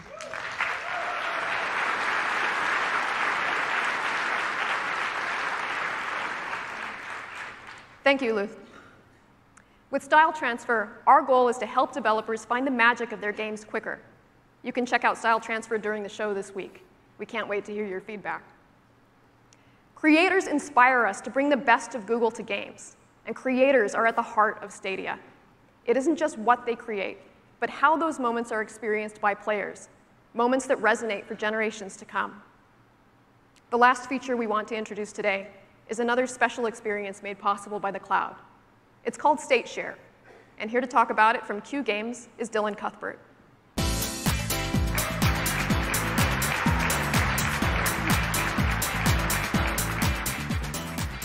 Hey everyone, it's great to be here with all of you today. As a veteran game developer, I love how creators on YouTube have brought our games to life. But I've always wished those experiences could be more social and even more fun. And I'm extremely excited by what I've learned from Google about bringing new ways to share a game's replayable moments. With a new technology called State Share, developers can let a player instantly share a playable moment from a game. This could include the world state, the player's position, items they're carrying, anything the developer wants to pack into a shareable moment. The game's state can be encoded into a link that tells Stadia where to pick up the game. This could be sent to one player, or it could be shared with thousands at the same time on YouTube, through email, apps, messaging, or wherever links can go. To me, this totally changes how I think about the experiences for players. I can create moments specifically for this kind of sharing. Challenges to beat my incredible speedruns, or chances for other players to also experience those same tough boss battles. I can build as many shareable moments as I want and let the internet turn my whole game into an infinitely replayable treasure hunt. I was so intrigued with the possibilities of State Share that I designed a brand new game around it, and it's the biggest title ever for Q Games. Right now, it's still under wraps, but I can't wait to reveal more about this game later this year. Thank you very much. Thank you very much.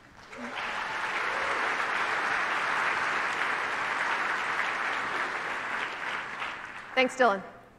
State Share is one more way that Stadia is working to empower developers with entirely new tools that embrace a player's desire to discover, share, and build a community. We're extremely excited by the reception it's gotten from our early partners so far. And with that, I'd like to introduce the head of gaming at YouTube to tell you what Stadia means for content creators. Please welcome Ryan Wyatt. Screw YouTube gaming, by the way. Screw these people. I'm very excited to be here at the unveiling of Stadia. As you've heard, Stadia is about delivering the best developer experience so that the best games can be made. But we're also committed to making sure we have the best creator experience so that the entire community gets stronger together. YouTube is where people come to watch gaming. More than 200 million gamers come to YouTube every single day to engage with their favorite games and creators. And they come because of the community of gaming creators and viewers who have turned YouTube into the gaming platform that it is today. We're always looking for ways to strengthen the connection between creators and viewers, and Stadia is designed to bring them together like never before. Gaming has always been the backbone of YouTube since the platform first was founded in 2005. And one thing YouTube gaming creators want is to engage with their fans. That will always be the most important thing to them. That's why over 50 billion hours of gaming content was watched on YouTube last year alone. And to just give you an idea of how much 50 billion hours is, you could walk to Pluto and back more than a dozen times. Stadia is focused on empowering both creators and viewers to achieve new heights by breaking barriers of content capture and creating unique ways to engage with and grow a creator's audience. Established creators will have new ways to engage and monetize on YouTube with Stadia features. And with aspiring creators, we're going to break down the barrier of entry in capturing content by giving you the ability to highlight, live stream, and capture directly from Stadia. We've already seen the idea of any YouTube link being a direct access point into the game, and that is a huge opportunity for both big and small creators. We're empowering creators to forge deeper connections with their audience, and one of those ways will be to make it easier to actually game with them. Often when you're watching a stream, you find yourself wishing you could be in there playing alongside with your favorite creators. On traditional platforms, you'd have to fire up your console or your PC and just hope that you get matched up with them. However, with Stadia and a new feature called Crowd Play, you'll be able to simply click a button displayed right in the stream and jump in and play with YouTube creators that you're watching. Take a look at the video behind me. It's a live stream of NBA 2K. The person watching can simply click the link and be placed into the lobby for the next game. If you think about it, crowd play can act like an all-new lobby system for games. And with Stadia, YouTube becomes the ultimate discovery and engagement tool for content. And of course, YouTube creators will have full management capabilities over this feature. To all the game developers, publishers, and the millions of YouTube content creators out there, soon we'll have more information to share on these engagement tools and how we'll be working with you to connect with and build your communities. I'd now like to introduce a friend of mine to the stage. He has over 11 million subscribers on his channel, The Game Theorist, and he and his wife, Stephanie, have often been advocates for the creator community. So we were delighted to talk to him about Stadia and what it means for creators. Please welcome to the stage my friend, Matt Pat.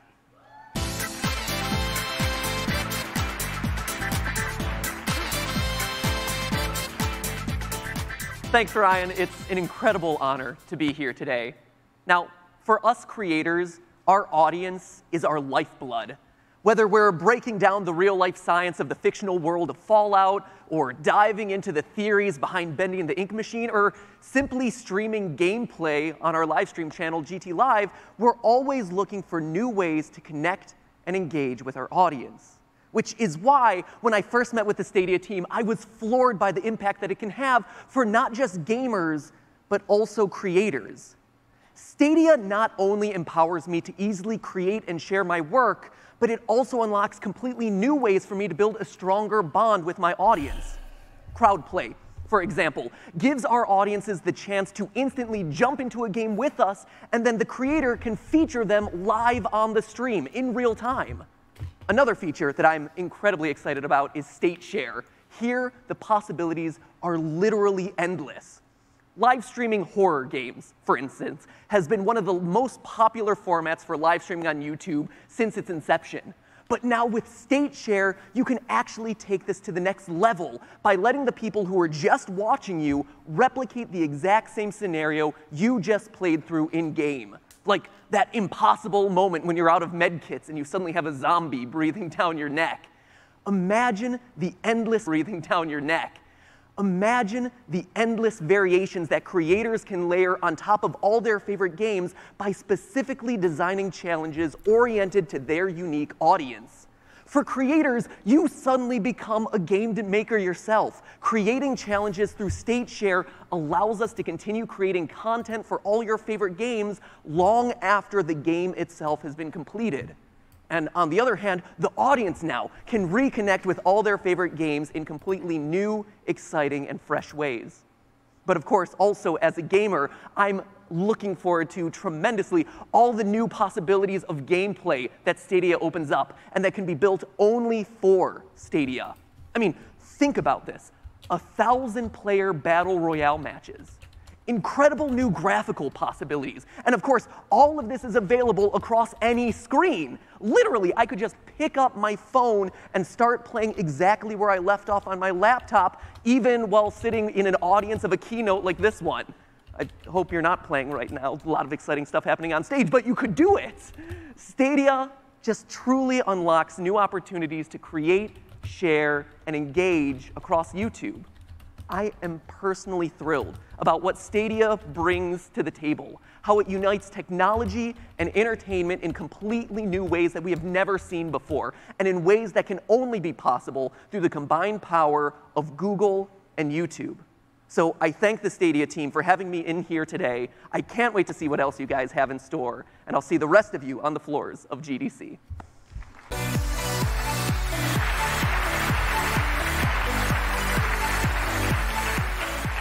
Thanks, Ryan and Matt Pat. Connecting players and creators to their favorite games is core to our vision. We've shown you how YouTube and Stadia offer the ability for gamers to connect with content creators and game developers in extraordinary ways. There is another Stadia integration with YouTube that we're really excited about. Designers love creating challenge, but as games reach more and more people, the design problem of creating a perfect challenge gets more and more difficult. When a player is stuck on a level or puzzle and desperately wants that next beat in the story or the breathtaking views in the next level, what do? Today, they have to leave the game, fire up YouTube, find the right video, scrub to the right part of that video, and watch how it's done. With Stadia, that help will be just a button press away. Take this example from our friends at Crystal Dynamics with Rise of the Tomb Raider. When the player gets stuck on a level, like me, instead of grabbing a laptop or a phone, they just need to push the button on the Stadia controller to get help from the Google Assistant. No distractions, no need to take your eyes off the game, and no secondary devices needed.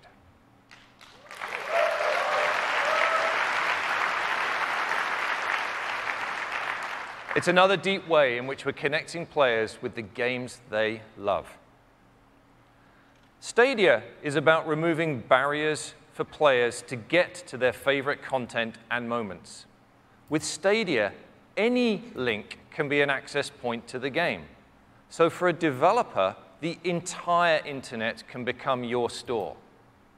Whether it's from our Stadia store, text messages, Reddit, Facebook, Twitter, Discord, Google search results, YouTube videos, Gmail, or from the Google Play Store, gamers are going to be able to find, discover, and enjoy your games anywhere they are, and easily share them with their friends.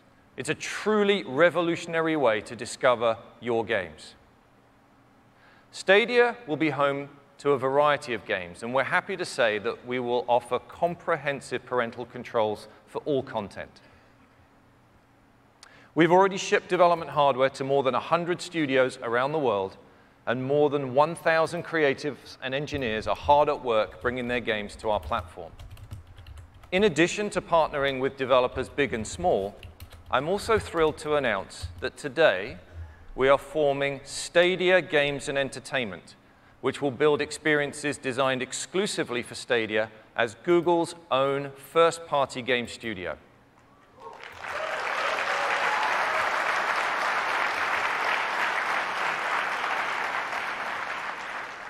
And we've recently been joined by one of the industry's most successful executive producers to lead that organization. Ladies and gentlemen, please welcome the new head of Stadia Games and Entertainment, Jade Raymond.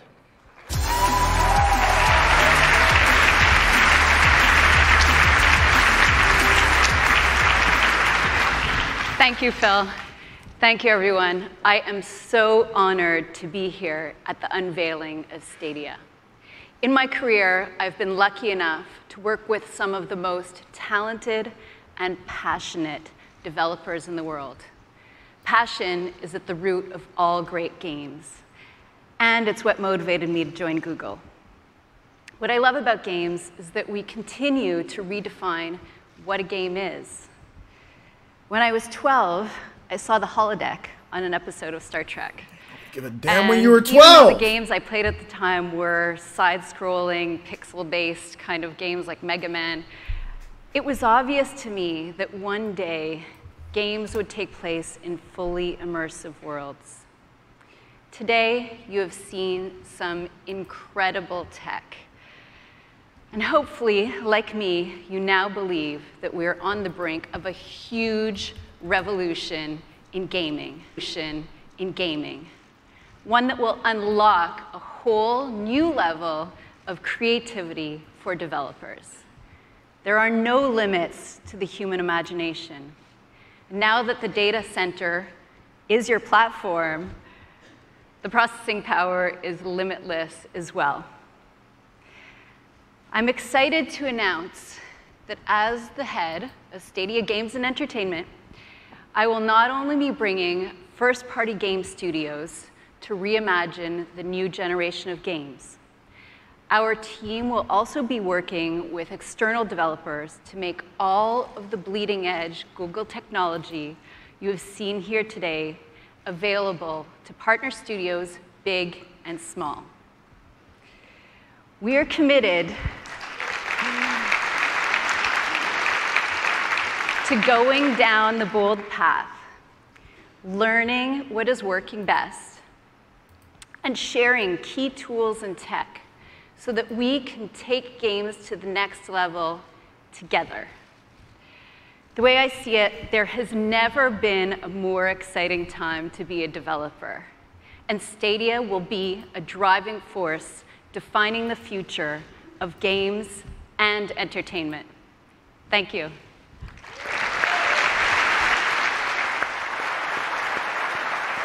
Thank you, Jade, and a very warm welcome to Google.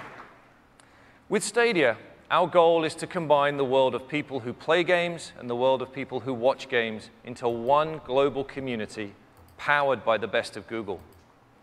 We've shared a lot today. With Stadia, you'll be able to build your games backed by Google technology like Google Assistant, ML, and TensorFlow. You will be able to deliver your games to more gamers across the globe through Chrome, Chromecast, and Pixel. And you'll be able to connect with the biggest community of gamers and YouTube content creators. So, how do you get involved? For developers who want to create content for Stadia, we welcome you to go to stadia.dev, where you can apply to get access to development tools. If you want to partner with our team at Google to help bring your game to market, we have Stadia Partners, a program designed to give you the resources your team needs to make something great. And for players who want to be the first to learn more, you can go to stadia.com and follow us on these social channels. So, when will players be able to experience Stadia? I'm thrilled to announce that Stadia is launching this year, 2019.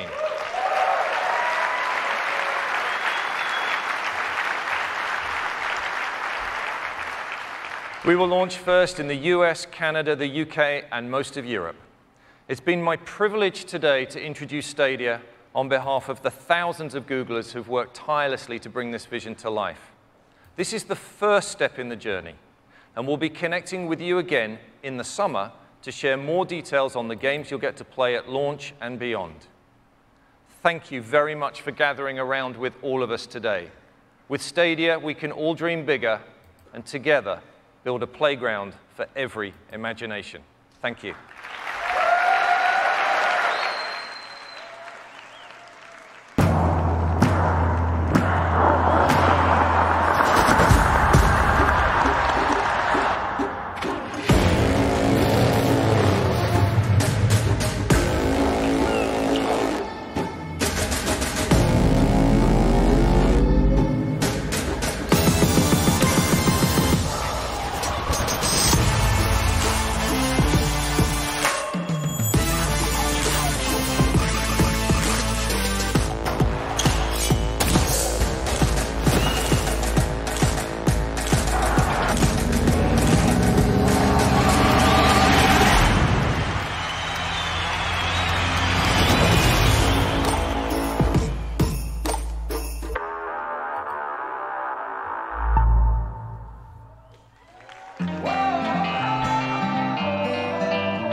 Get copyrighted right here. God, shut up. Zoomed in.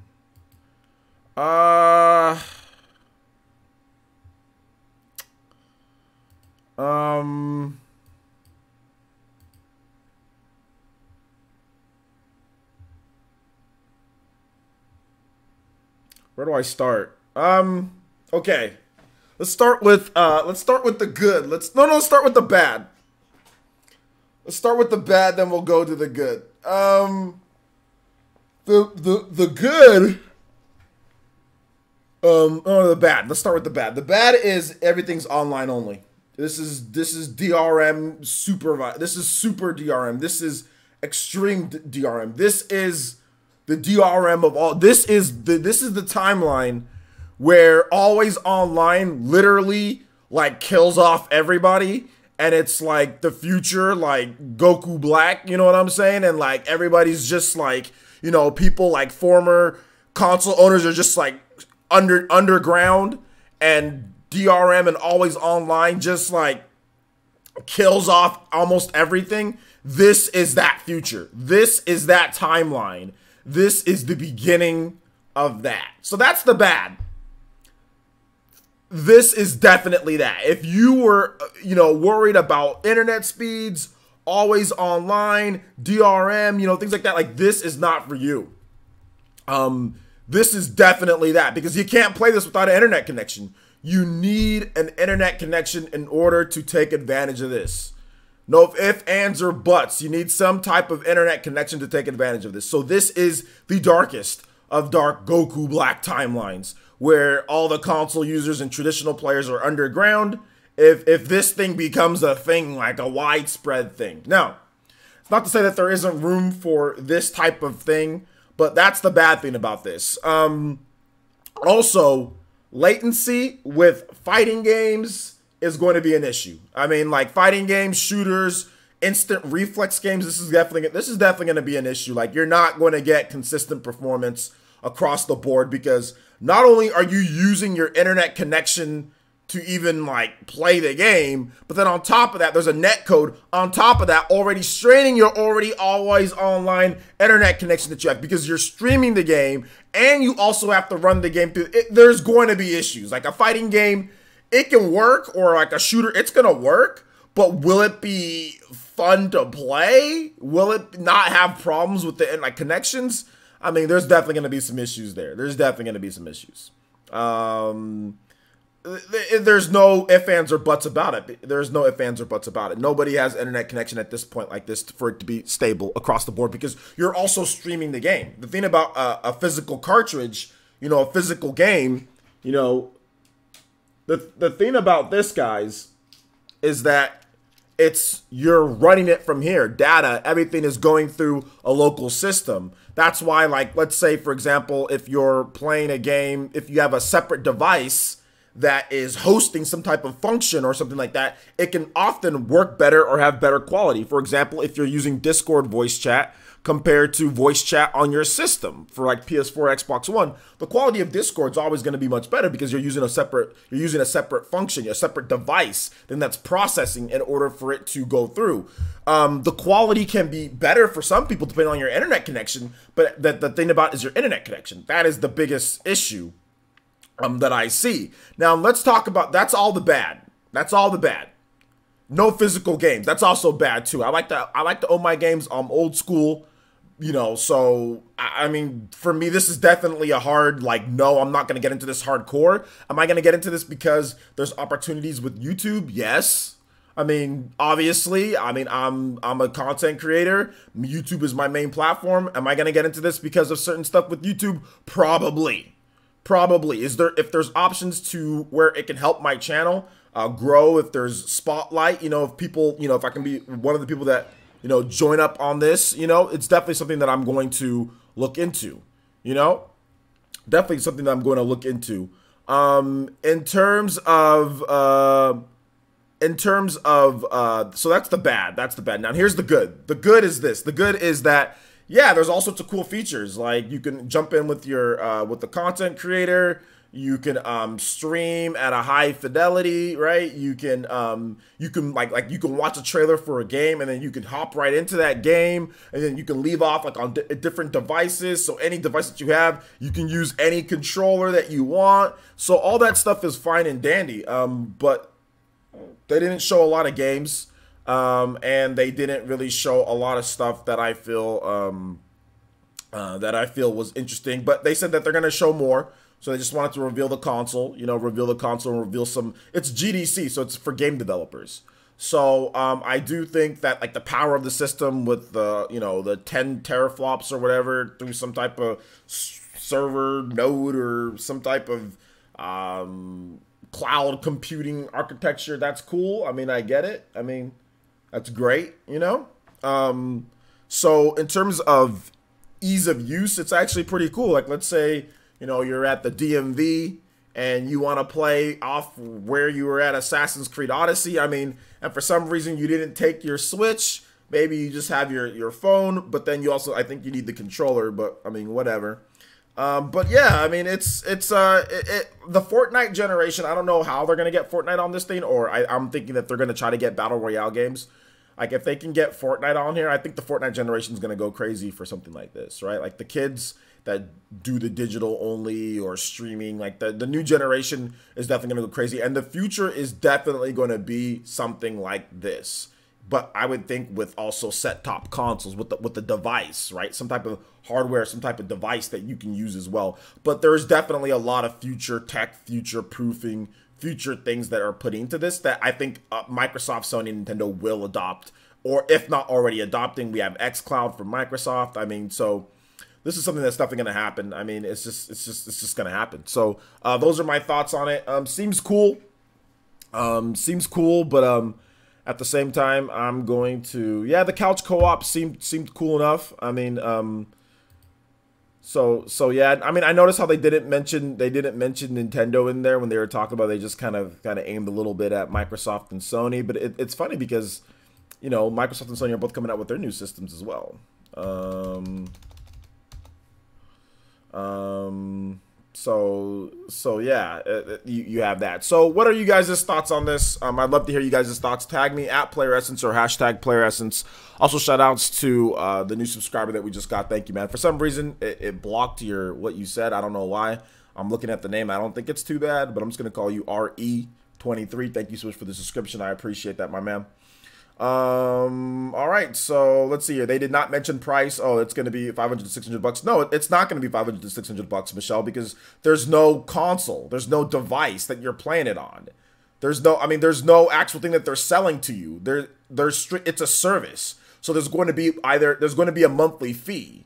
You know what I'm saying? There's going to be a monthly fee, or there's going to be single fees to where you can play a game, or maybe you own that game, or whatever the case is. But it's not going to be $500 to $600 for what? For what exactly? You're not paying for anything. You're paying for a service. You're not paying for a device. You're paying for a service. You can use a Chromecast and hook it up to a TV. You can use a tablet and all that. What are you paying $500 to $600 for? It's not going to be that. It's going to be, you're going to pay a monthly fee, or you're going to pay per individual game. Let's see here. Basically, the epitome of big if true. Yeah. All jokes aside, I think they execute well on this concept that can capture some of the Nintendo Switch market. I don't think so. Here's the reason why I don't think they can capture some of the Nintendo Switch market. The reason why people play Nintendo Switch is because of Nintendo's great first-party games. That's the reason why people are buying the Switch. Not because of, oh, well, we can do some type of weird streaming thing. People play the Switch is because you can play a game anywhere without having to rely on an internet connection. You can buy a game, you can take a game, and you can play that game anywhere that you want without relying on an internet connection, without relying on something else. That's the reason why Switch is doing so well. So I don't see why it's going to take some of Switch's market. If anything, that'd be getting into what Microsoft is trying to do with the Project X Cloud, not what Nintendo's doing. One of the best things about the Switch, and I think reason why people are buying it, families, parents buy it for their kids or whatever the case is because you have great first-party games, and you have games that you can play anywhere without relying upon anything else and buffering and streaming. Not everybody has great mobile connections, so if you're out and about, are you going to have the best gameplay session on your mobile phone? Probably not. And for a kid, probably not. And also data caps, all sorts of stuff. So I don't see this thing being a free thing taking Nintendo Switch's market, or not a free thing, but I don't see this taking Nintendo Switch's market at all. That's ridiculous. If anything, it's going after Microsoft. They didn't even mention Nintendo. So, I mean, if anything, it's going after Microsoft and their xCloud. They're competing for your monthly service fees of streaming games. That's what they're really kind of competing for. So, no, I don't really see it taking Nintendo Switch's market at all. Like, I think most of the people that want to buy a Nintendo Switch or play are like, well, can this thing play Pokemon? Oh, no, it can't. Oh, can it play Animal Crossing? No, it can't. Can it play Fire Emblem? No, it can't. Can it play any of the games like that I want, that I buy a Nintendo Switch for? No, it can't. So how does it take Nintendo Switch's market again? I mean, it's going to be playing the things that Microsoft and Sony, or that Microsoft wants to stream. All the third-party games, Assassin's Creed, all these games that are like streaming, that are built for that Microsoft is going to have. It's going after that more so than anything. So yeah, I hard disagree on that. Dawson says it's certainly the future, but they will still have quite a few questions to answer before launching if they want people to be invested in it. Do you think Google will package Stadia with Chromebooks and Pixel phones? Probably, yeah. Stadia is going to probably be like a free download. It's not going to be anything like Stadia is not going to be anything like that. It's a freaking app. Stadia is essentially an app. That's really what it is. It's an app, and then there's a bunch of servers and stuff running behind the scenes that's already filtering out. You know what I'm saying? Like it's an app. So yeah, why not?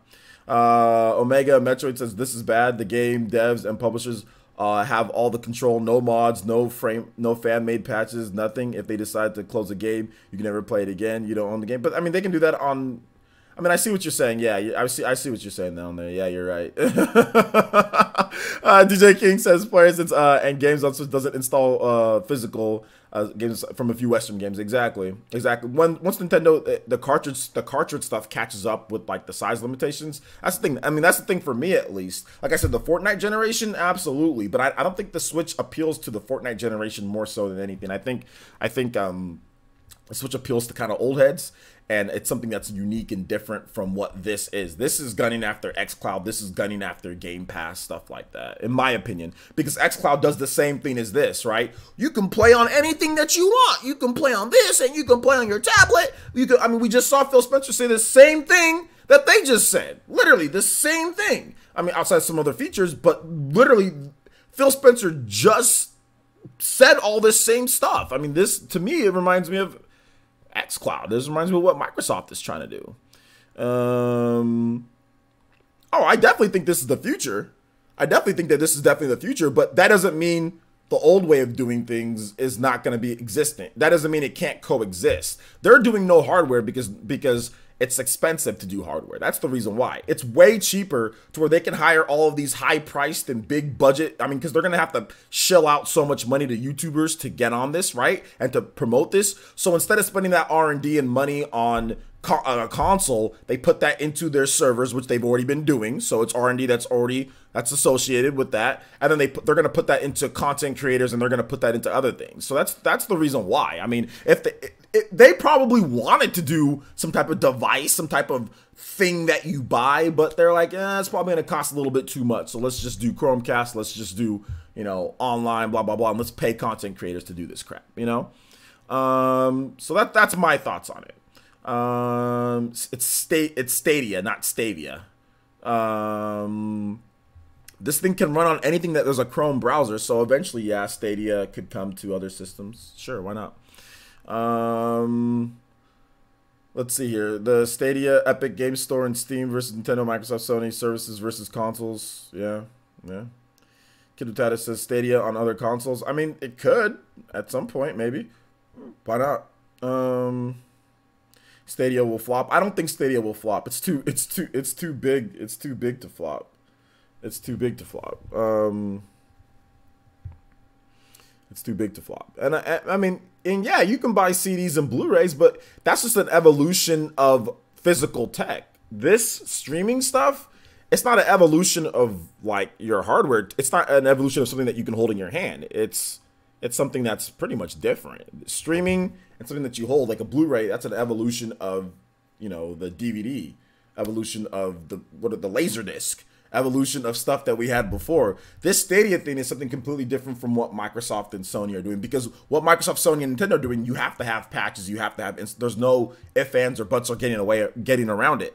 It's something that's completely different. This thing is something that's different because it's streaming. Streaming is significantly different from physical. It just is. It just is. It's just something that's significantly different. But I think that it's something that can coincide. Like, I think Microsoft is going to have a better, in my opinion, a better path forward, because the option would be physical and also streaming. That's the option that'd be best. This is just streaming. And it's not going to be for everybody. Look, guys, I understand some people live, where you have unlimited data, but there are hard data caps for many people in the world. So the data caps are going to be a problem, because streaming Assassin's Creed is going to eat your data like no other. There are people who have data caps. So when they say this is for everybody and everything and in every part of the world, no, it's not. Because if you have a data cap, it's not for you. Plain and simple. If you have a data cap, it's not for you. If your internet isn't good enough, it's not for you. I mean, it's low latency, so it's going to be able to run on all sorts of stuff. But notice how they didn't talk about internet speeds. All they talked about was how crappy your computer was, how crappy your phone was, how crappy the lowest powered PC. They didn't talk about internet speed, megabytes per second upload. They didn't mention one thing about that. They just said, oh, well, low late. They said, oh, well, low late. They didn't mention about speeds and all that. They didn't mention about data caps and all that, because they don't want to talk about that right now, because that's going to be a hurdle. That's going to be a significant hurdle for some people. Yo, what's up, Christian? How you doing today? Elite Ninja Christian in the house. Let's go. How you doing today, my man? So let's see. I mean, no need to download the game. No need to have 50 gigabytes updates. And that's the good thing. That's the good thing about it. That's the really good thing, is that there's no need for that type of stuff. See, but the thing about it for me is that I want the evolution of cartridge media, because cartridge media, we didn't have all that with cartridge media.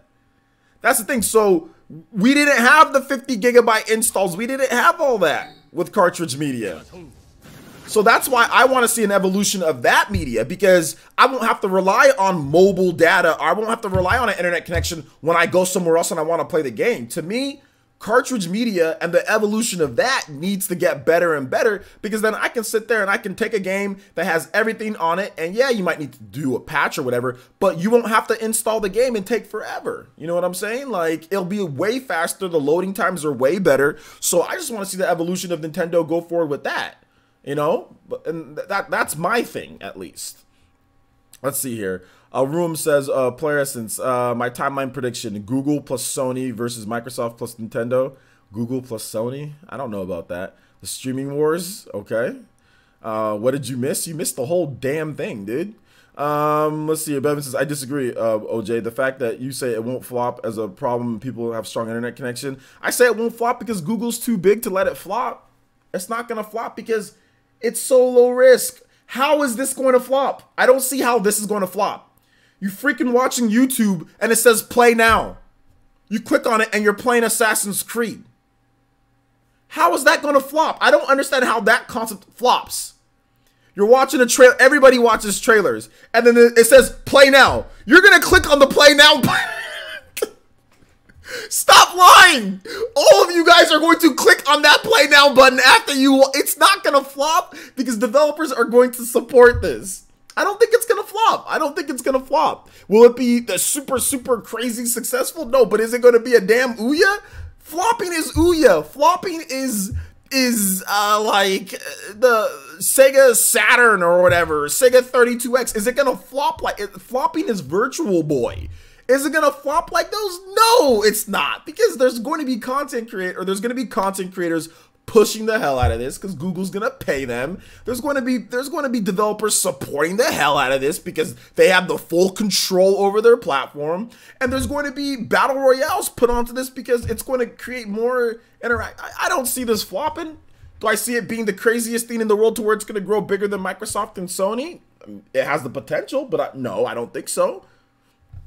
But I mean, is it gonna flop? Outright flop? No, absolutely not. You can freaking watch a trailer, then say play down and hop right into the game. That's too innovative to not flop. There's never been anything like that. Like, you can't do that. Like, you can't do that anywhere. Wherever you watch the trailer and it says play now, and then you click. I mean, there's been some PC games maybe that have done that, but you still have to install the game.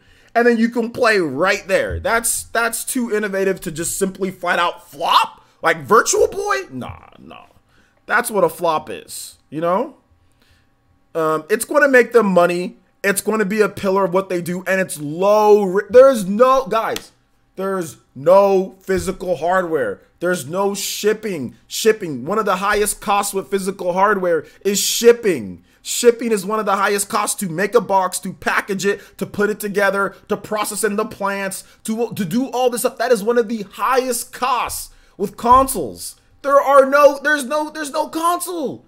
It's low. It's not like super low risk. It's obviously they're putting tons of money into this, but it's not as risky as even like a PS4. I think this is less risk than a PS5 and an Xbox and an X Switch. This is way less risky than what, in my opinion, than what Switch is. Switch was 15, 30 times more risky than this. This is, everything's internet, no hardware. You know? But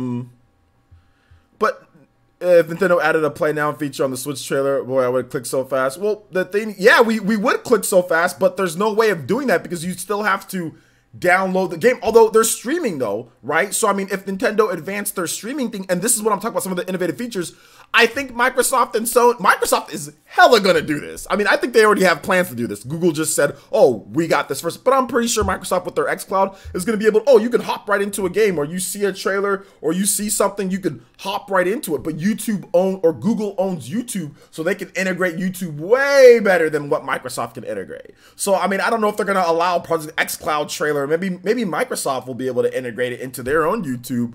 But like, that type of stuff is something that, like, that's an innovative feature, to be able to just hop into a game at any point or whatever after you watch a trailer. That is an innovative feature that will break down the barrier of you turning on a system, you downloading this and all this. Now, am I saying that this is 100% for me and that I'm gonna go crazy over this? Hell no, because I don't like always online trash. But for Fortnite kids, for people who like all digital, for people who like streaming already, streaming services, yeah, man. I mean, this reminds me of OnLive, but OnLive done like 5 million times better. You know what I'm saying? Like, it's OnLive, but just done a gazillion times better than OnLive, because this is not the first time that we've seen a streaming platform, right? We've seen it before. OnLive did this 2012, 2011, 2010? Earlier than that. OnLive did this a long time ago, but OnLive internet was not ready for OnLive, dude. People had trash connections. You out here playing a game you out here playing a game, playing like, I don't know, like what would it be like? Just Cuz.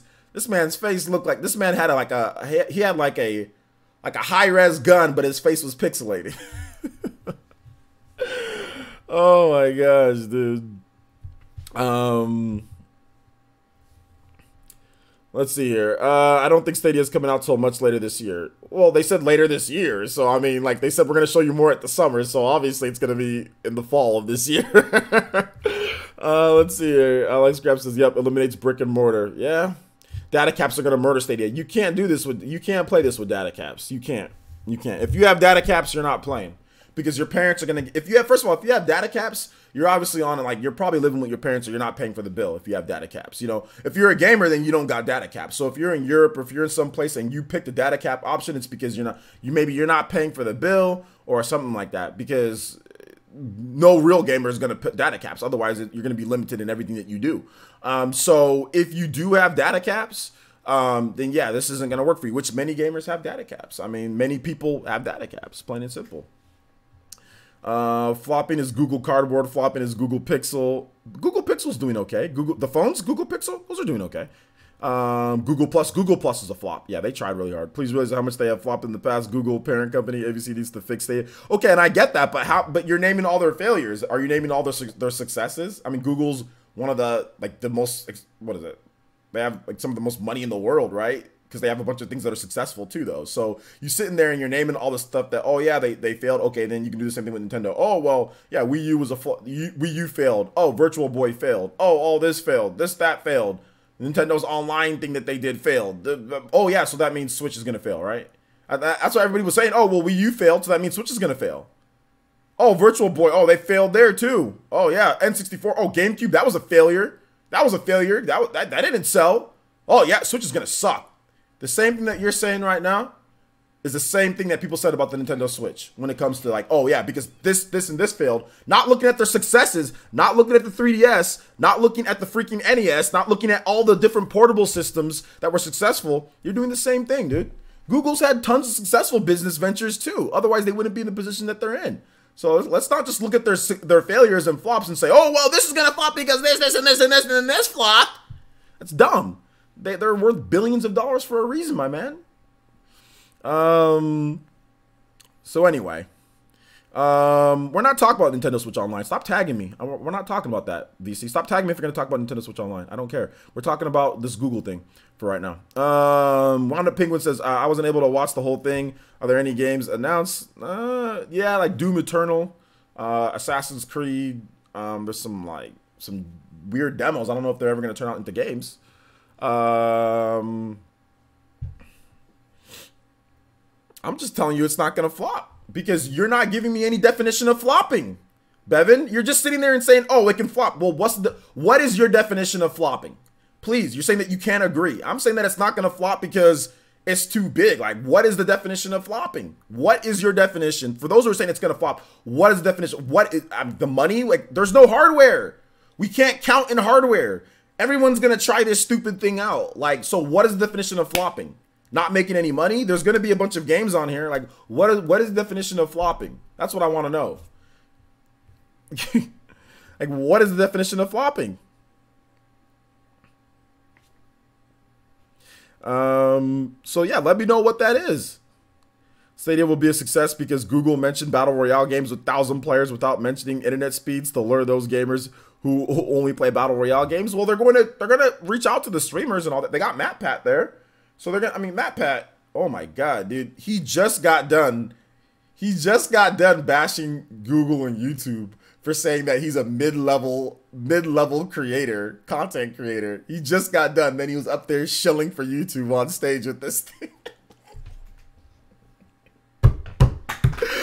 Oh my gosh, this dude just got done getting pissy at YouTube, calling him a mid-level creator, and then his ass is up on stage. This is an incredible platformer with YouTube. Oh my gosh, can you believe this? I'm like, wow.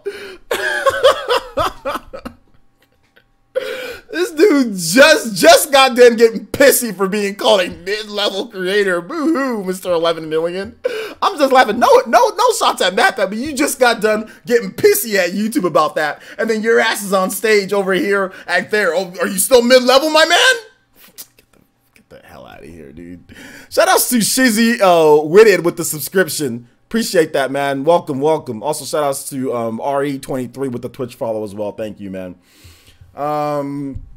Let's see here. Yeah, he did. He got in a video. He talked about what they won't tell you about your favorite YouTube content creators, and he made a little thing, or it was like a video. He made like, oh, like Google sent him something, and they called him like a mid-level influencer, and he got a little pissy because he was called a mid-level influencer, and that how gaming channels will never be higher than just mid-level. And then he's on stage shilling to talk about how great and how he was so happy that they work with him. Look, I'm not trying to say that he's sitting here. I'm not, like I said, MatPat's cool, not trying to throw shots at him or anything like that, but I'm just saying, don't sit here and bitch about you being a mid-level, Google calling you a mid-level content creator or whatever the case is, then get on stage in front of probably millions of people watching or whatever, to sit there and chill your life away. You know what I'm saying? For this platform that you got hella early access to. That's the only thing that I'm saying here. Then you shouldn't have gotten so pissy about that. You know what I'm saying? And then sit there a couple weeks later and now you're up there. You know what I'm saying? If this is what your idea of being pissy about in terms of a mid-level content creator is, getting to plug GT Live, getting to plug his second channel, GT Live, and then also Game Theory on stage in front of millions of people. Damn, call me a mid-level creator, please. Google, come to me and call me a mid-level creator if I get to come up on stage and chill out my stuff like you got to chill. I never want to hear you cry or bitch about being a mid-level influencer ever again, MatPat. That just sounds like garbage, dude. Garbage. But anyway, well, yeah, he had to plug his channel, but I'm just saying, I'm not saying that that's a problem. I'm happy for him that he got to go up there and do that. But what I'm saying is that he just got done getting mad about only being called a mid-level influencer. But he's on stage. If that is your idea, or if that's what they're giving you access to, and he had to have gotten, you know, prior knowledge, like, because he just made that video just a little bit ago. So he was already working with them on this. So why is he getting upset about being called a mid-level influencer when he's getting early access and being able to be put on stage at freaking GDC? Is that a problem? Okay, like, you know how many people would want to be in that situation that you're in? That's the thing that I'm talking about. I'm not saying that he hasn't earned, like, he hasn't worked for what he's got. What I'm saying is, like, don't get pissy about being called mid-level, not compared to bigger creators or whatever, if you're going out on stage and doing stuff like that. That's all I'm saying, you know? That's all I'm saying. Not mad at him, not hating on his success. That's cool. That's great. You know, that's awesome that he's there. But I'm saying that, like, don't sit there and get mad that you're being called mid-level and then you get opportunities like this. Obviously, whatever their definition of mid-level is or whatever is a lot higher, or in terms of influence, than lots of other people get. You know, that's it. Let's see here.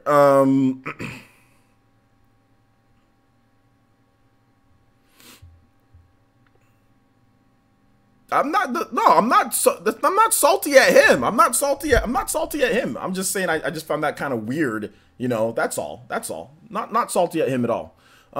Chase Myers says, what are you expecting for the price point? I wouldn't be surprised if it's $20 a month. Running all those nodes at the data centers has to be expensive. Yeah, $20 a month, or 15, maybe $10 a month. Who knows? I'm talking about Matt. No. I don't think he's salty. I'm just, well, I mean, yeah, that video, a little bit of salt. Yeah, a little bit of salt. Yeah. For his video that he made, yeah, a little bit of salt. Yeah.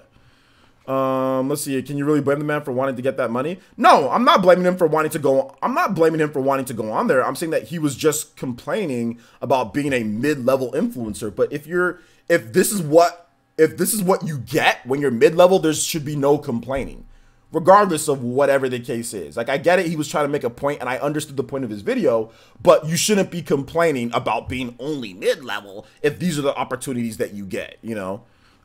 So yeah, that'd be like, you know, me, like, I mean, like I said, we're moving on from this. We're moving on from that whole thing. Let's talk about this whole Stadia thing. Let's talk about the Stadia thing. Let's talk about the Stadia thing.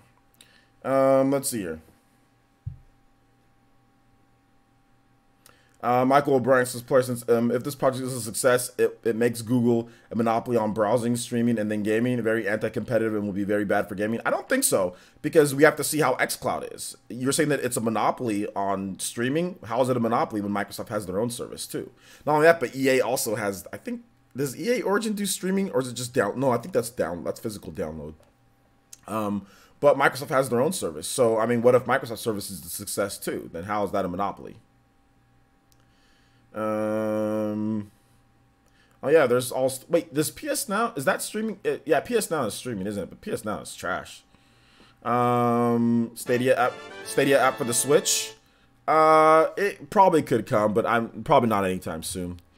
T Pianist with the $3 donation. Thank you for the $3 donation, T Pianist. I appreciate that. Little Streamlabs shimmy. He says, whether or not it's successful, I'm glad to see Google leading the way with this kind of tech, especially with the machine learning. Really excites me as a software dev. As a gamer, though, if the platform don't got smashed, it's a pass. Nintendo lawyers forever. Yeah, I mean, that's really what it really comes down to, guys. We can sit here and we can talk about all the cool features and all. Well, really, what it comes down to is the games. I mean, if it's just the same games as like you can play, but like it's online only, you know, or it's like streaming only, is that really gonna be something that I'm gonna pay $10 a month for, or $15 a month for? No. Or $20 a month for? No, it's not. Me being a YouTube content creator, you know, we'll see, but I mean, at the same time, it's like, why am I going to play Assassin's Creed Odyssey? Yeah, there's patches and there's installs and all that stuff, but then the downfall is, okay, or the other thing is like, okay, well, it has to be always online. You know, it's like, do I always want always online? Do I want to stream it on something that makes it, that makes it easy, and that's cool, but I don't know. I mean, I like physical boxes. I mean, that's the thing for me, guys. I mean, I'm old school, though. A lot of you guys in here, some of you guys are saying that, hey, you know what? You guys are going to like this because some of you guys are Fortnite generation. Some of you guys are, you know, or you guys don't care about physical media at all, you know? I do, though. I do. I care about physical media. Shout outs to Gerd Grimmin as well with the subscription. Thank you so much, man. Welcome to the village. Welcome. We're still going to be streaming for quite some time, guys. So if you guys have questions or if you guys have thoughts, comments, feel free. This is an interesting topic, but make sure you guys check out my video that I made on the impossible Switch game that's coming. For those who are new to the channel, you guys can come back after some of you guys can come back after you're done watching the video. Get a couple more people watching, seeing what's going on here, and we can talk about this. So here's what I am going to do, though. I am going to make another video while I'm streaming this video, clipping some of the stuff, talking about it, and reacting with you guys. And I think that'd be a fun video for you guys to rewatch on there. So I am going to start doing that right now at this point. So give me just 1 second here. All right, and we are going to 3, 2, 1 start up. So all right, guys, so Google recently announced their Stadia service or Stadia thing, and there's all sorts of stuff going on with it, and I wanted to make a separate video for you guys talking about this and also, you know, just discussing my thoughts on it, the good and the bad with it. So the good with Stadia, let's just go over the good first. So the good with Stadia is the fact that there's going to be some really cool and innovative features. That's what I like about this, guys. That's what I really like about this is the fact that there's going to be some innovative features, being able to hop right into a game, being able to do certain things like after watching a trailer. That's actually really awesome. And I really like that about Stadia. But like many people said in my live stream, and even people that are saying right now because of the way that I'm recording this video, we're not really sure about some of the other things about Stadia. Obviously, the always online is a very difficult thing. It's something that people, you know, are going to have issues with if you have data caps. I think latency is going to be an issue for fighting games and things like that. But there's a lot of innovative and unique stuff. The teraflops of performance is really good. That's awesome. I love the fact that you're able to have that amount of power based on how good your internet connection is going to be and what you can draw out of it, what your settings are going to be. There's some cool stuff that they're doing, and they're going to have lots of publishers and developers that are on board because I don't think it's going to take them very long to actually put in or implement their code to the game, right? I think the Doom Eternal dev said like it took them a couple weeks to get this thing going, and they're going to have 4K 60 frames per second on there. So that's all awesome stuff. But like many people are saying, they're worried about different things with this. And they're worried about, obviously, with no hardware, that removes some barriers, right? But then also, like, you always have to rely on the internet connection. I mean, are you really going to take a controller out? Like, when you go to, like, the store, are you really going to take a controller out there like that? Or not just grab your Nintendo Switch? Or just grab your phone and just play some type of quick mobile game? So, while I think it's cool for what they're trying to do, I think there's still a lot of hurdles and still a lot of other things. That's the biggest issue. That's the biggest issue with this thing. So overall, I think that Project Stream, which is what it started with Assassin's Creed, I think that was successful, and I think that it led into all of this. They have a lot of like big industry names. You guys saw it here in the live stream that we were talking about. You guys saw it, right? They have big names like Jade Raymond. We didn't hear about Amy Hennig, but apparently she's going to be involved at some point. Bandai Namco said that they're going to be helping out, or they're going to be bringing some stuff to this. So there's going to be the developers. They've got some big people that are running the show there. I think Phil Harrison, he was there. Yeah, I think he was. Phil Harrison was there. So there was some awesome things that was tied in with this. And they've got people that have a lot of years of knowledge, decades of knowledge on this. So I think that they're going to do this platform in terms of the service, right? Because you don't actually get anything. So I think they're going to do this right. I think they're going to do it right. But what's going to be the success of this or not really is going to depend on the games. And I think that's the biggest thing that sometimes people don't talk about, right? Even though this is a streaming service, people get caught up with this feature and that feature and all these other things. But what about the games? And I think that they kind of lacked on games there. I mean, but they are going to be talking about games more this summer. They said they're going to be talking about games more. Maybe they'll be at E3 this summer. We'll have to wait and see on that one. Maybe they'll actually bring it with different titles, but I don't think it's going to be too bad because, like I said, like with Doom Eternal, they were able to get that going in weeks. It's not they don't have to reconfigure how they program. It's like a ATI or whatever the case is, right? They're already using existing stuff, so they don't have to reconfigure everything. They just have to adapt their features, like the help and like the other stuff that you're gonna do. Maybe if there's like achievements and stuff like that, they just have to adapt those things to the game, and bam, you're done. And that was the biggest thing that I did like, that they really focused on, you know, content creators. They really focused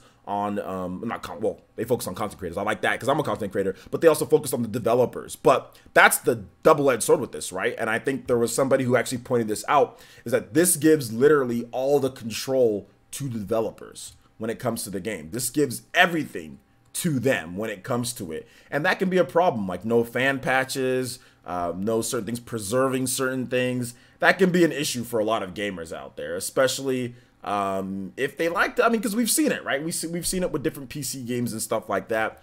But what was interesting with this is because, like, they're saying, like, no hacking, no cheating because of what they're doing. And I think that there's some gamers out there that are doing the Birdman, you know, hand rub at this point, you know, doing the Birdman hand rub and saying, oh, no hacking and no cheating. all right, let's go, Google. So there's a lot of things that play into this. It's very dynamic. It's interesting to kind of just get the overall perspective of what Google's trying to do for gaming. And the controller looks a lot better. The controller looks like some type of weird hybrid between like a, not weird, but PlayStation controller, like Nintendo Switch Pro controller, kind of has like that, those rounded edges a little bit. So it didn't look bad, and there's a Wi-Fi thing built right into that, so it'll be able to automatically detect what device you want to use, whether you're using a tablet, whether you're using your PC, whether you're using anything. It has it built into it, and it also has a microphone on there, and the Konami code is on the bottom too, so that was actually pretty cool. But yeah, I mean, they also boasted about their performance with like the 10 teraflops, but I think that Microsoft and Sony, you know, they're going to put out their systems that are going to be over 10 teraflops. You know, we're hearing rumors around 12 or something. So I think it's pretty cool. Overall, it's a cool thing for the Fortnite generation, and I don't mean that in necessarily a bad way. For the all-digital streaming type of generation, or you know, download-only generation, where you know you're just online and you're just hopping into multiple games and just hopping into stuff and you know all of that. Then yeah, I think it works. It works for those people. For the old school, you know, cats like myself who grew up, you know, in the late 80s, early 90s playing games where you have physical media and all that, this is a hard pass. If I wasn't a content creator, would I get this? Probably not. Would I click on it and try it out? Yeah, because I tried out on live. And that's what I was talking about earlier too, is that on live was something that I was excited about. And I was like, wait a minute, it's just streaming only. You know what I'm saying? So I'd click on it.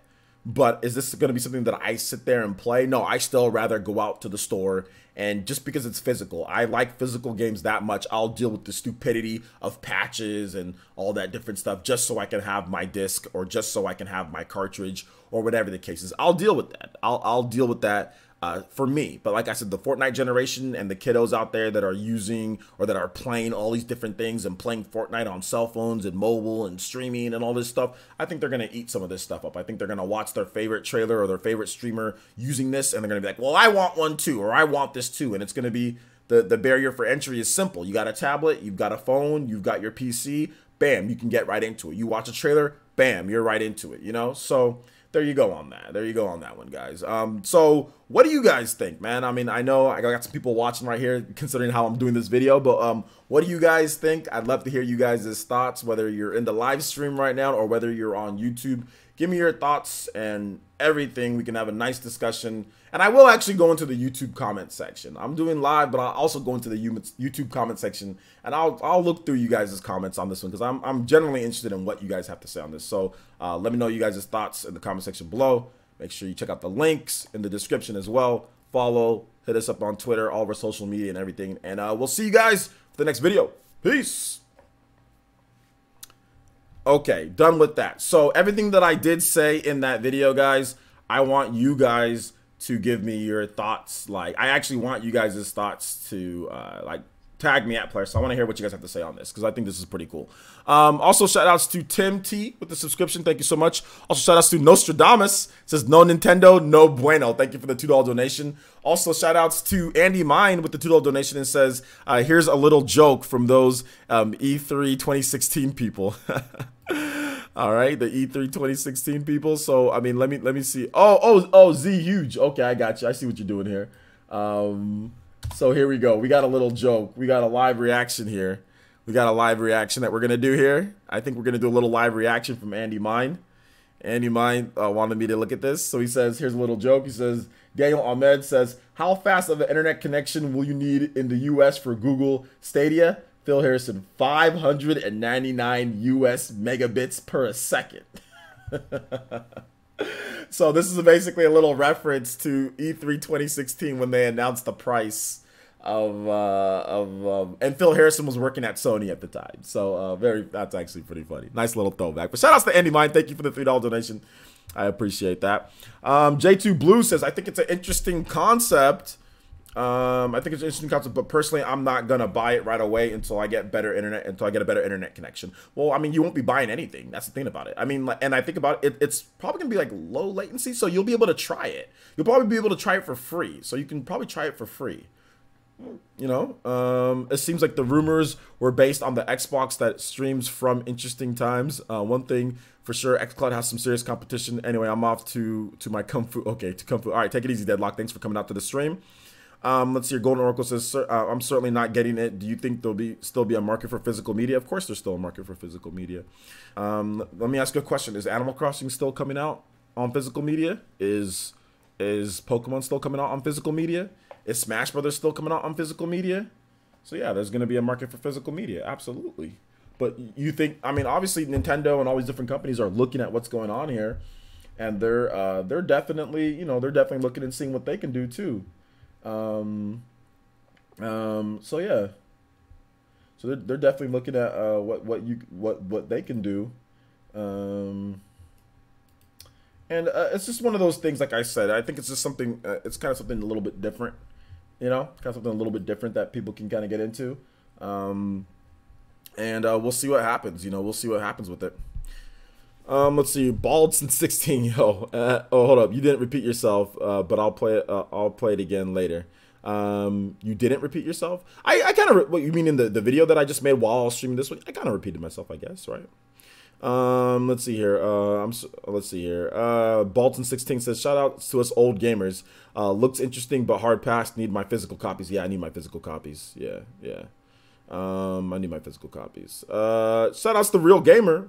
Real Gamer 27 with the $5 donation. Thank you so much, Real Gamer. Appreciate that, my man. And he says, "I like how you kept it real with this subject." Yeah, always keeping it real. Always keeping it real. Like I said, the Fortnite generation, I think, is going to eat this up. I mean, it's going to be really dependent. I mean, can they get... I mean, I think the success or the failure depends on this, guys. It really depends on the YouTube content creators and Ninja. I mean, that's... If they can somehow get Ninja to push this thing... I mean, I think it's going to be big. If they can somehow get big streamers, not just Ninja, but just big, like, you know, like King Richard and these guys, these Fortnite weirdos, you know, if they can get them to push this thing, or if they can get people who, like Apex Legends, like, you know, like stuff like that, like if they can get people to push this in that type of way, because that's what I'm seeing, man. Like, what I'm seeing is this, like, Real Gamer, everybody here in the chat, what I'm seeing is that, like, EA... Respawn makes Titanfall 2, right? Titanfall 2 came out a couple years ago. Great game. Awesome. Smooth. All the cool stuff that you want. And nobody buys it. And that's physical. And that's on your system. It's traditional. Nobody buys it. And I understand it was in a competitive time period. But then Apex Legends comes out and literally slaughters Titanfall and everything that they've done before. And I'm like, this is the new wave. This is what these kiddos want. This is what I see all the time, you know, is that you can get a digital only, online only, damn near no content in the game, no single player, and it absolutely slaughters Titanfall 2. That has single player, that has multiplayer, that has all these different modes. Apex Legends has a tiny fraction of the content that Titanfall 2 has, but Apex Legends absolutely slaughters Titanfall 2. It's free. I mean, and that's the new wave. That's what these kiddos like today. That's, I mean, not even just kiddos, even people our age, you know, 30s and above. This is what people like. I mean, I'm looking at it like, well, Apex Legends is cool, but I mean, like Titanfall 2 is better, but apparently it's not. Battle Royale is too strong. And that's why they paid Ninja $1 million to play Apex Legends. That's exactly the reason why they paid him $1 million, reportedly, to play Apex Legends. Because these content creators and these people have more influence than anything. So that's what I'm seeing in the future, man. Yeah, that's what I'm seeing in the future. EA set up Titanfall 2 to fail. But I think even if EA made a Titanfall 3 and they didn't set it up to fail, is it going to be more successful than Apex Legends or Fortnite? Probably not. I mean, probably not. Heck, Titanfall 1 had more content than Apex Legends. That was the main complaint with Titanfall 1 was the content, right? There's not enough content. There's not enough content. Apex Legends has way less content than Titanfall 1. And that wasn't set up to fail. And it's still nowhere near successful. So, I mean, you guys can't deny what's going on with these content creators and stuff. Dude, Ninja was on freaking like during the Super Bowl. You can't deny the power of these Fortnite battle royales. You know what I'm saying? It's not just Ninja. It's just these Fortnite battle royales, these type of weird digital only play anywhere type of things. You know, that's just how it is, man. So yeah. That's just how it is. Let's see. Let's see here. You guys tag me at PlayerSense or hashtag PlayerSense if you want me to talk about something. Give me just tag me and I'll be more than happy to answer a question or so. I know there's a lot of people in here, so I might not be able to get everything, but I'm missing some stuff. My man, real gamer. I have no problem with you. You didn't even need to. You don't need to. I mean, I appreciate the donation, but you don't need to. You don't even need to bring that up, my man, because it doesn't. It don't matter, bro. Like, you're the homie no matter what. Even if you didn't feel like you're not my homie, you're cool, dude. And I'm never gonna sit there and not like you. You know what I'm saying? Because, like I said, we've talked about things before, even off air. We've talked about things. There's no reason for us to not like have. I mean, even if we have differences, and and you know what I'm saying? Like, and. So what? That doesn't mean, what does that mean? So we have differences on something, and so what? I have differences with a million people in this chat. Heck, me and Michael O'Brien have went back and forth. Me and many people have went back and forth. It's irrelevant. It's irrelevant. You're still a human being, and I love and respect you, my man. So you're still someone who's been around for a long time, and you doing your thing, man. You got a beautiful family. I can't not dislike you because you're someone that's out there that's taking care of stuff in real life with your actual fam, you know what I'm saying, and like your kids. I can't not dislike you based on that picture you put up with you and all your kids, man. And I think you had another one. I cannot dislike you because you're a brother that's actually taking care of his family. So even if you did hate me for whatever, I know you don't, but even if you did hate me for whatever, or you said whatever the case to me, I cannot dislike you because you out there taking care of the actual thing that matters, which is your family. And that's cool, man. That's cool. That's cool. So let's see here. And that's true. I can't stand OJ, but I'll watch. Let's see. Yeah, exactly. Bevan Mario, me and him, we just disagree. But exactly. I still respect you. It's all good. We don't have to agree on everything. That's the thing. We don't have to agree on everything. That's fine if you guys disagree with something. That's not. Honestly, guys, it's not a problem. Like I really don't. At the end of the day, when I'm done, I'm not like, oh, I got into this discussion with this person over video games. Oh. At the end of the day, I'm like, all right, I'm good. I'm sleeping.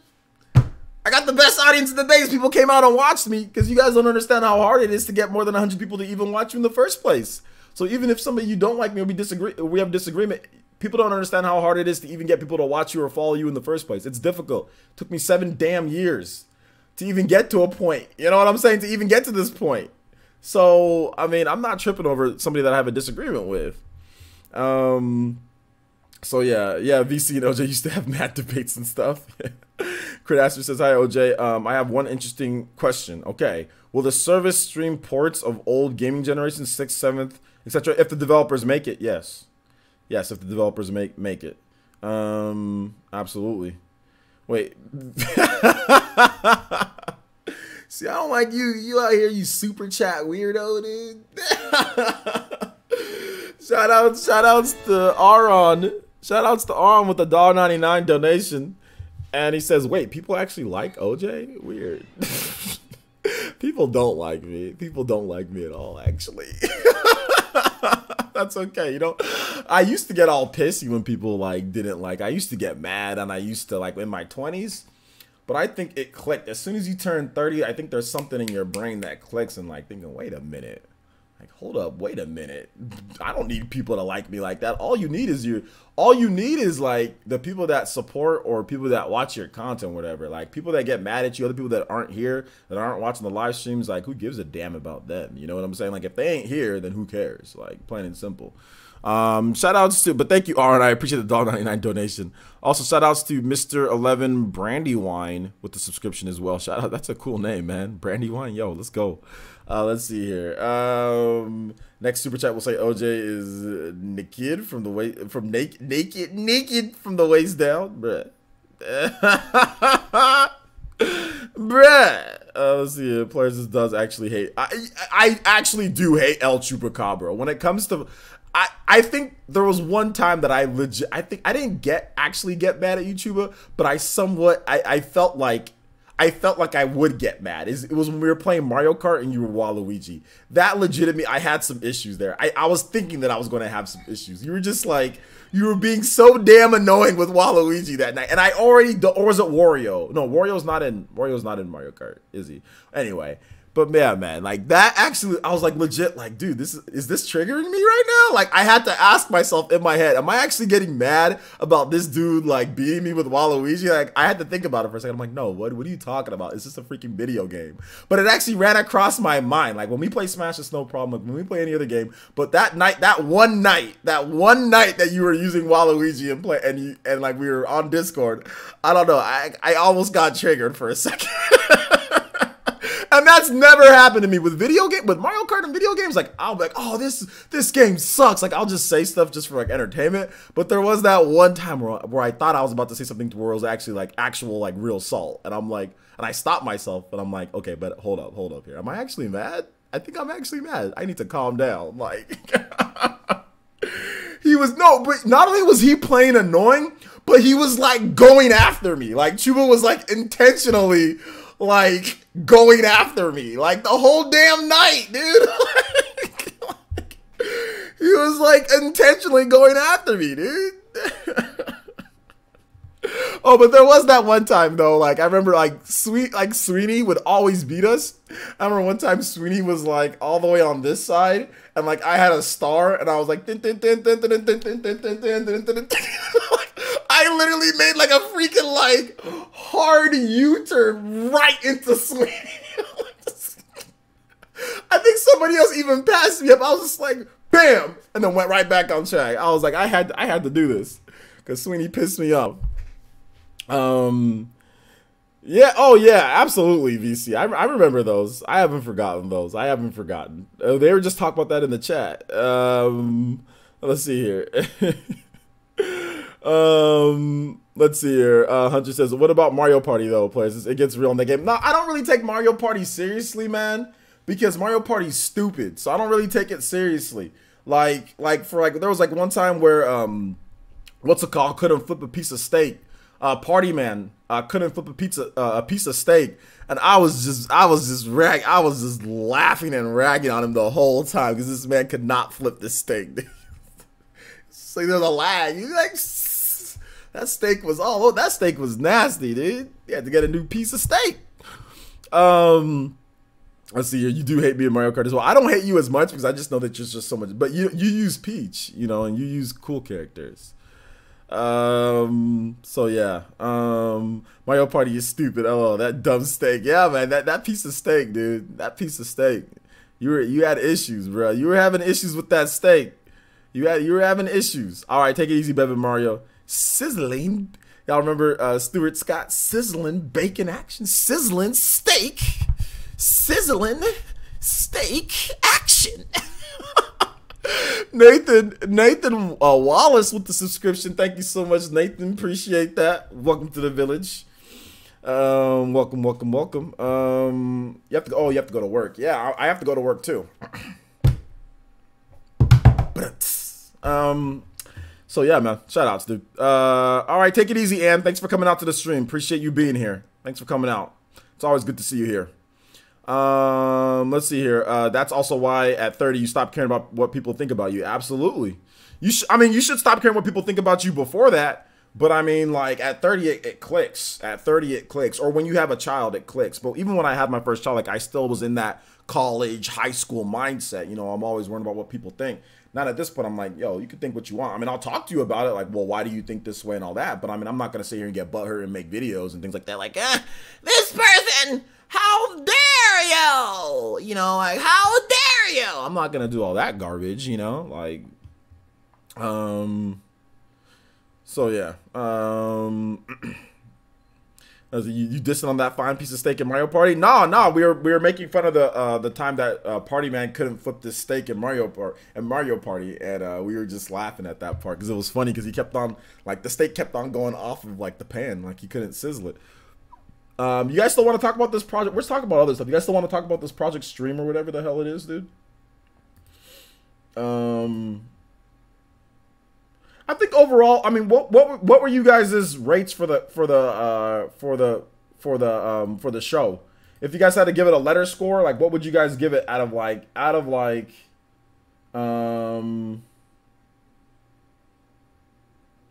you know, what were you guys score out of like 10 or whatever, you know? And I think I think Traplord Huey linked me a really good comment from GK that I'm definitely going to retweet and add. But he says, GK says on Twitter, man, this is a great, first of all, follow my boy GK on Twitter. He's a cool dude. But this is a great thing that he says here. And I think I kind of feel the same way. He says, in a time where companies really be trying to do too much, I really am growing to appreciate Nintendo's simple approach of just saying, we got games. Exactly. I mean, I think at the end of the day, that's how I feel. I mean, all this stuff is great. We have cloud computing for the millions of gamers. Battle Royale, you can click a trailer, then hop right in. Like, you can do this, and you can do that, and you can eat the pepperoni pizza and order on Uber and eat and play Project Stream and play Google, and oh, there's all this stuff, and there's all this weird stuff. Oh, and there's like this and then that, and you go and you play on this, and then you play on that, and then you play on this, and there's all this stuff going on, It's just like, bro, I mean, like, what's cool? I can just pick up my Switch and play Valkyria. Like, it's just games, dude. It's just games. I can just play a game. I don't know, man. How dare you? Flat Grass out of 10. I give it a 2. A lot of talk. Where the games? Well, it's a game developers conference. So you have to talk about the tools to build the games. Hey, LJ, do you think this can kill Steam and Twitch if it's done with the right features? The only way that you kill Twitch is if you can monetize better than Twitch. So if this thing can monetize better than Twitch, then it wouldn't kill it because there's already people too much invested in it, but it can definitely take some market share. Yo! David Drayton with the Toby Buster! Let's go! My man Double D, the treasurer. My man Double D. My man, he is the Ambu. He is definitely the Ambu Black Ops of the village. You know what I'm saying? Sharp. Ambu Black Ops. Let's go. David Drayton with the 20 and says, imagine using Super Chat and thinking Google will flip or fail. I think he meant flop. Will flop or fail. That's why I tell you he's the Ambu, because he's out here with that logic. They're like, oh, this will fail. This thing will fail. By the way, here's Super Chat. Well, I give Google money instead of straight to the content creator. That's actually a really smart comment. Yo, shout outs, dude. Shout outs. Let's go. Thank you so much, man. I appreciate that, David. You guys give some love to David in the chat. David Drayton, once again. Ambu Black Ops. Also, Hokage's right. Definitely right. Hokage's right-hand man. Definitely Hokage's right-hand man. So shout outs there. I am actually going to put up a top Stream Ninja text, too. I am going to make one just because the whole one in the center doesn't work. Oh, also shout outs to Ataki with the $20 CA. It says, Ataki the Ashen Knight in Super Chat says, thanks for not getting mad at all those times I got you demonetized. Signed, your ladies man, right hand man. You ain't a lady. You are a lady man because you've got one, you married bastard. No, shout outs to Ataki, man. I appreciate that, Obi. Thank you. Appreciate the 20. But yeah, you got me demonetized a couple times, but it's all good, man. It was worth it. Canadian dono hype, absolutely. You gotta love Canadian people, man. All right, so let's see here. Top stream. One. All right, so we are going to add it right here, and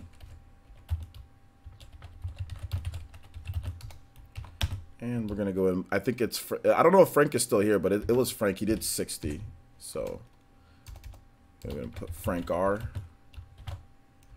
We still got more time, man. We streaming. I cleared my schedule today. I'm done with that BS freaking 4-hour editing of Switch news. Like, screw that crap, man. We need better. We need to up the content. That content ain't good enough.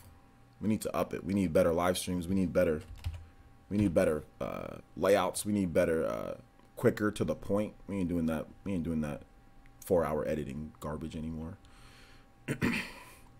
All right, let's see here. Unless it's like a really cool video like the Shin Megami Tensei video, unless it's something like that, that stuff's cool. I'm gonna do that. That takes a long time, but I'm gonna do stuff like that. But not the Switch news stuff anymore. Not as much Switch news like that. It's gonna be like regular, quicker to the point stuff. All right, there we go. All right, let's see here. Muttering to myself. I am muttering to myself while I do this. Sorry about that, guys. That can be annoying. I get it. All right, so let's go. But that's why you guys come here, damn it. Transparency.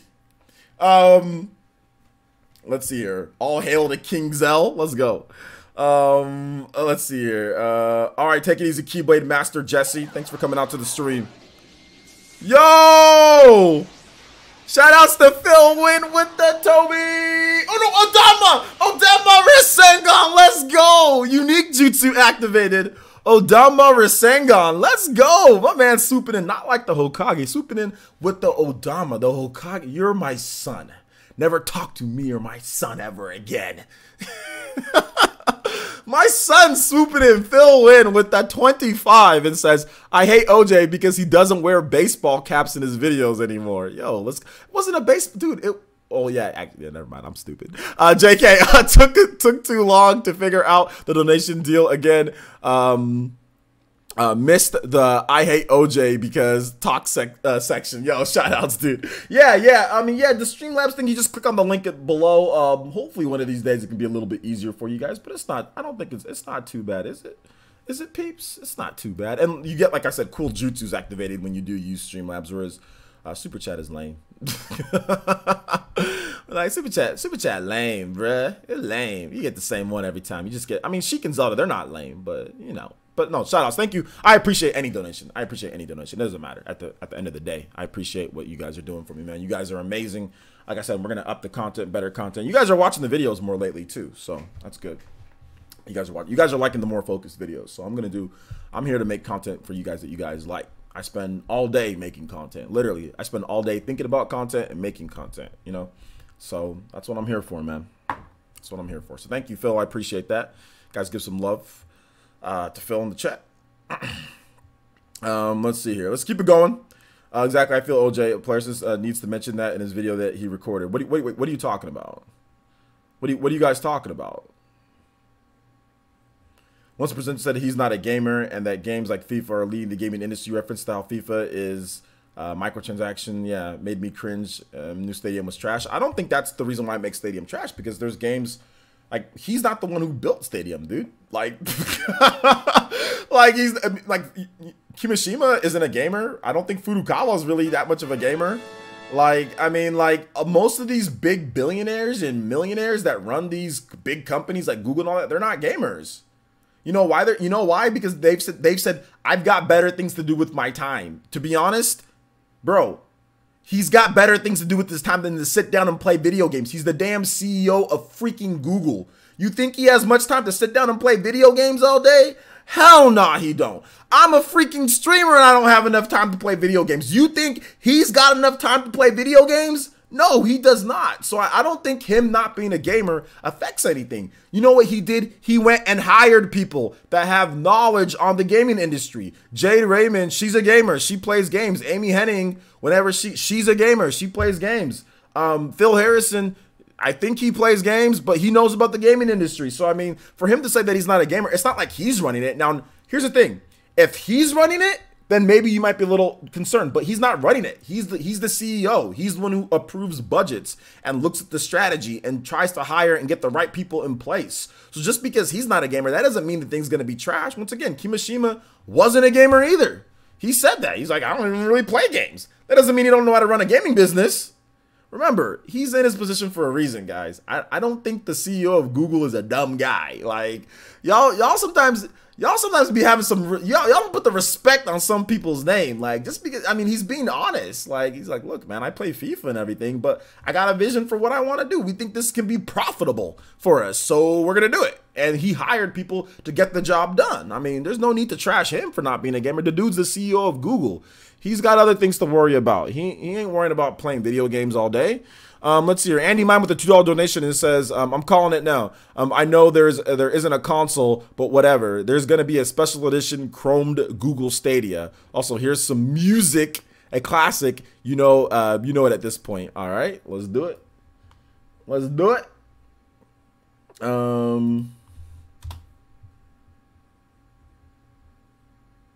right. Chemical Plant. Oh yeah, this is a classic. Let's see here. Castle Crashers announced for the Switch. Game Explain has a video on it. Cool. I already knew that though. We all knew Castle Crashers was coming to the Switch, and we all knew it was going to be announced today at GDC. Let's see here. Golden Oracle says, "Questions regardless of where the gaming industry goes, do you think Nintendo will still have a presence?" Of course. Why wouldn't they? They have the best. They have the best IPs in the industry. Where would they go? Damn it! How much Google isn't paying me nothing. It's called Logic. Well, actually, technically speaking, I guess I'm somewhat of a Google employee. Kinda. Yeah. I mean, the platform where I work through is through YouTube, which is like, I'm not a direct. I'm like a business partner with Google. Like, not like a direct, but like indirect. Like, you know. But no, there's no need for me to mention that the presenter, like the Google CEO, is not a gamer. There's no reason for me to mention that. I didn't mention that when freaking Furukawa, or when Kimishima was introduced. There's no need.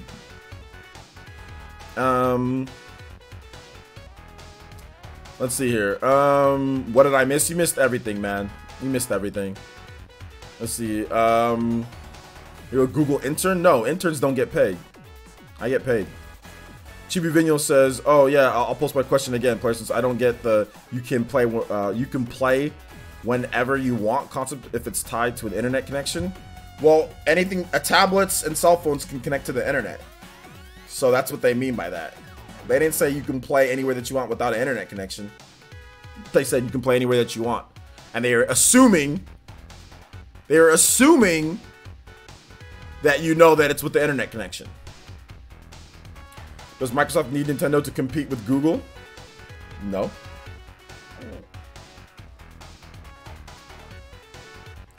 You work for a subsidiary of ABC, which is a parent company of Google, which is a parent company of YouTube. Yeah. Let's see here. Notre Dame says, people, not all CEOs are like Reggie or Iwata. Chill. Yeah. Yeah. Oh, yo! Frank R with another Toby Buster! Dude, Frank R with the 80 today. Yo, showing the support. Yo. Shout out to Notre Dame. Thank you for the $2 donation through Super Chat. And yes, you're right about that. But also Frank with the 20 and says Stadia will be beneficial for those gamers that only owns one console and can't afford more. Well, we have to see the price, though. We have to see the price. I mean, they didn't talk about price yet, so we have to see what this service costs. So we'll see. But yeah, absolutely, man. And shout out, you guys give some love to Frank R. Showing mad support today on the channel. 60 earlier, now another 20 as well. So thank you, man. I appreciate that. Thank you.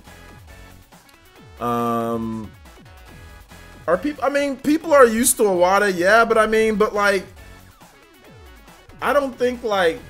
And cause what's his name from the Sony guy that everybody likes, the Japanese dude, what's his name again? I forgot his name. Can you guys remind me about the Japanese dude that everybody likes for Sony? I forgot his name though.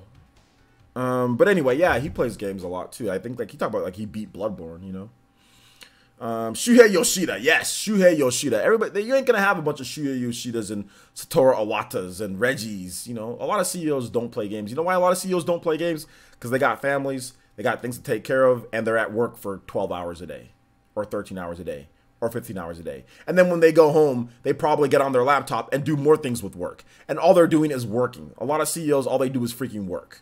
All they do is work. They're just so focused on work.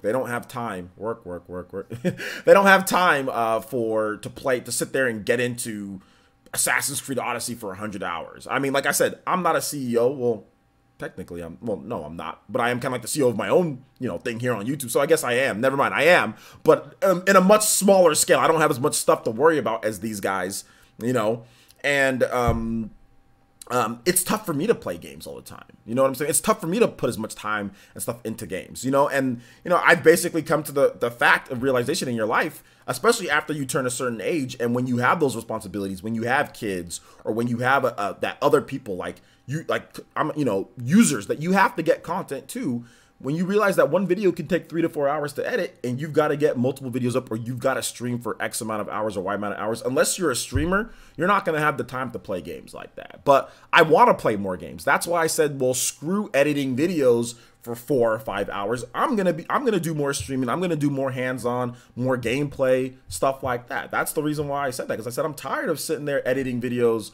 forever. That's not fun. And whatever revenue hit I take, that's fine. I'll make smaller videos.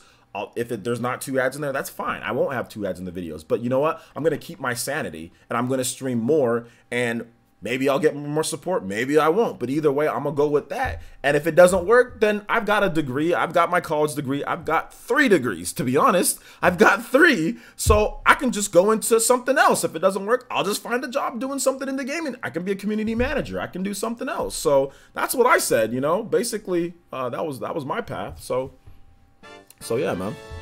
Hunter N64 with the dollar donation, and says, please play Aquastar from Kirby 64. Yeah, man. I was watching you play the Crystal Shards the other night. I was just lurking, by the way. But yeah, man. Shout outs, dude. I'll definitely play that for you. I already forgot what you wanted.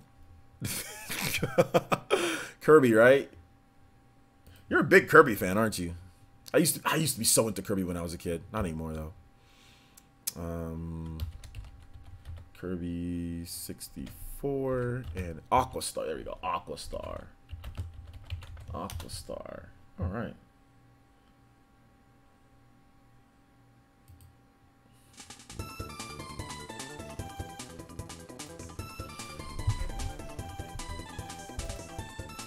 Let's see. Shadow King says, I hardly watched this conference, and then the CEO was putting me to sleep. This part was so boring that I didn't even watch the rest. You probably should have watched the rest, because, I mean, there was some cool stuff in there.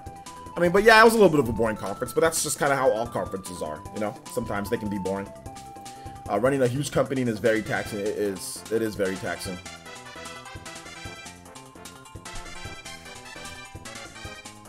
That's the thing about being an adult, not having tons of time to play games. Yeah, you have the money because you can afford it.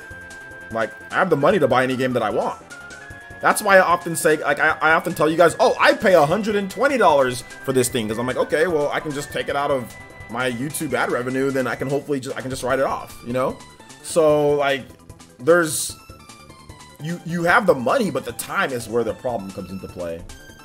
Weren't Sega at the Google event? I mean, Sega's gonna be making, I don't know if Sega didn't come out on stage. Sega didn't come out on stage. Nah, Sega didn't come out on stage. But no, they weren't at the Google. They weren't at the presentation. Oh, also shout outs to Frank R for becoming the stream boss as well. Right over here. Shout outs, Frank R. Congrats on that one. Who's gonna knock him out though? Playing way too much games is gonna be difficult. LOL. Yeah. Alright, that's what's up. I'm gonna play more tonight. To be honest, I just really into Kirby soundtrack. It's amazing. Yeah. This song is good. Yeah, the song's good. Alright, take it easy, Artist Secure. Thanks for coming out to the stream, my man. I'm looking forward to the 100K. Bruh, can I get to 50K first? Can I get to 50K before I get to 100? Nah. Luckily for me, man, you guys are cool. You guys are cool with the support. You guys are cool. Like, you know what I'm saying? Like, I can continue doing what I'm doing, and I can change things up, and you guys are usually really supportive. So thank you. I appreciate all the support. But like I said, it doesn't just come out of nowhere. Like, you've got to put out the content. You've got to be out there. You've got to interact with the community, the good and the bad. You've got to do all that. You know what I'm saying? And like I said, it took years. Took years to even build this small village that I have, but it's getting bigger and better. So thank you, man. I appreciate it. Appreciate the support. Let's see here. Nathaniel Enoch says, I was hoping for Sega and Atlas to come out on stage and announce Persona 5R. Why would you do that though? Because why were you hoping for that? That wasn't gonna happen. And why the hell would you want Persona 5R announced for a streaming thingy? I mean, that's not something that I would want at all. I don't know why you'd want that, but that seems like a dark timeline to me. Let's see. That seems like a damn dark timeline to me. That seems like that seems like the freaking Charlie Murphy time, like the night. That's Batman. That's the darkest of timelines. That's the Bane breaks Batman's back in the comics timeline. That's the freaking Batman Beyond I'm too old to fight timeline. That's the, why the hell would you, I'm sorry, man. I can't jive with that. I can't rock with what you just said, man. I feel like taking a shower at this point. I cannot support that statement. I cannot. That is the bald OJ timeline, incel bald OJ timeline, in a basement, in an attic, playing video games, telling my mom to bring me freaking Capri Sun timeline. Jesus Christ, dude, why would you want that? Why would you want anything? I'm offended.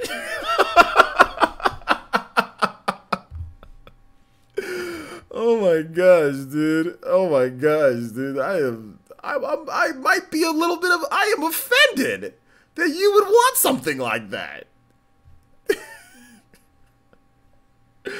Oh my gosh. Anyway, let's move on. I'm joking with pretty much everything that I just said, guys. I'm joking with that. But no, I honestly wouldn't want that.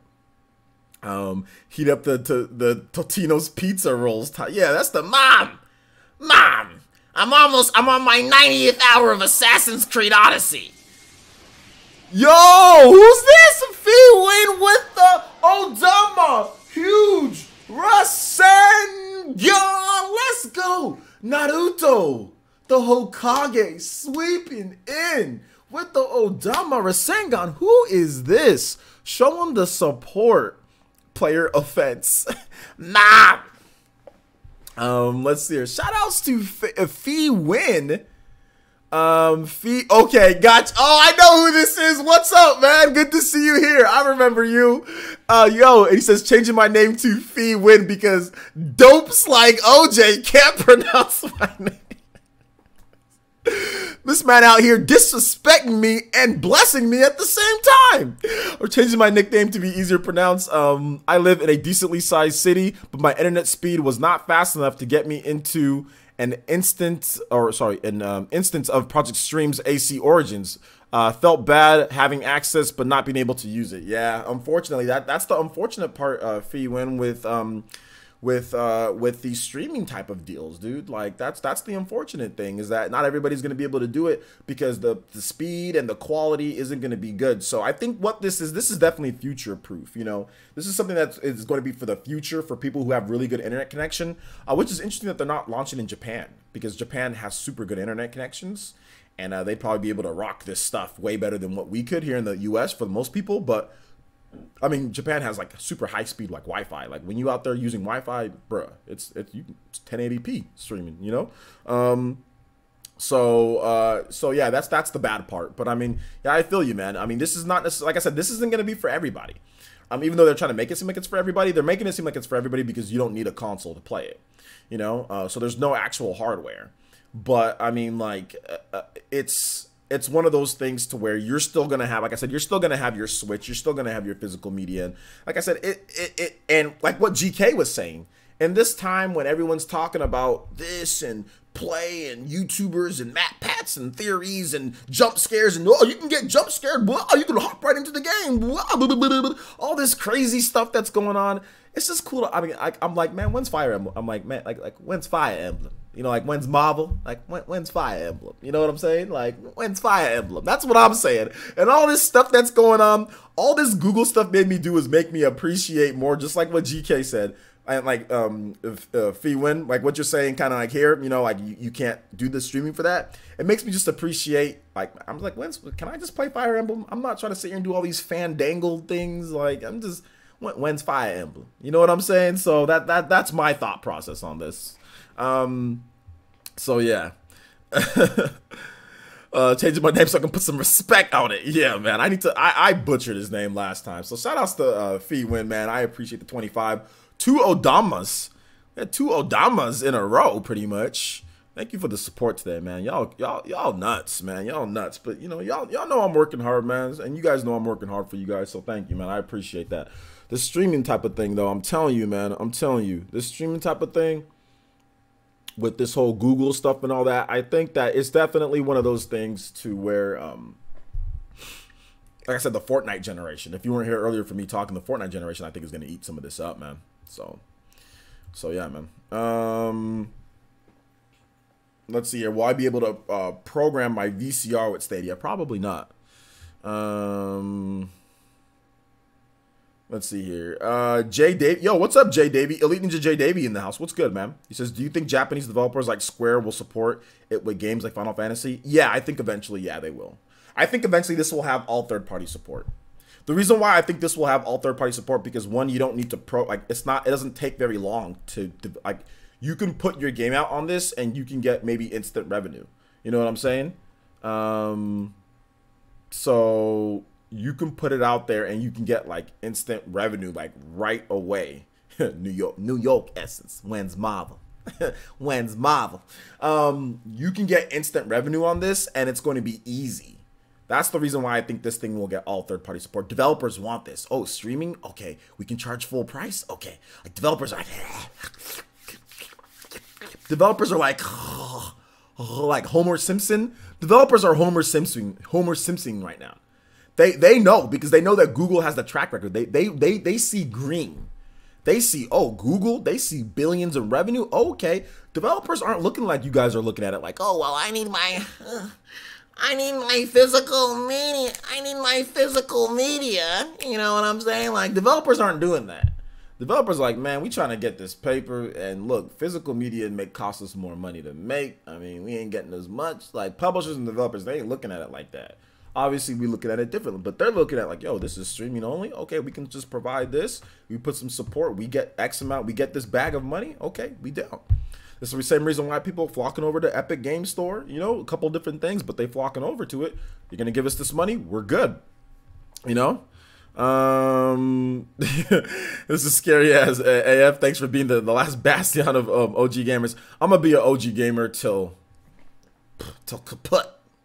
You know, because here's the reason why. Because I'm old. It's just because I don't know, man. There's just something about physical gaming that I just like. It's more tedious.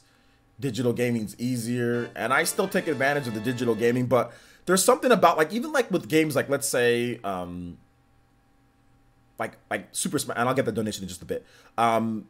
Games like Super Smash Brothers, like the game logs you off from the internet if you're like, let's say you go to your home menu for too long or whatever, it'll log you off of the internet. And while it's annoying to have to log back on to get in, or like if I have to block somebody, you know, I have to block them through like my friends list, like it'll log you off the Smash Online portion. There's something about that that makes me smile. It's like, yeah, this isn't always online. Like Smash Brothers could have easily said, okay, well, we're just going to make this game where it's always online and it runs in the background. So even if you go to your home menu or you're not on the servers for a certain amount of time, you know, you'll stay connected. But with Smash Brothers, it logs you off. And while it's annoying, at the same time, there's a certain amount of like relief. I'm like, yeah, this isn't an always online thing. When you're not, it's not always going to be connected. If you're on there and you're not doing something or whatever, it's just going to log you off. Like I like that. You can experience the game. You don't need to like the prompts that say, oh, connect to the internet in order to play this game. Like, even if it's an offline thing or like a single player, connect to the internet, you play. Like, there's all this dumb things that you need to do, man. So it's just cool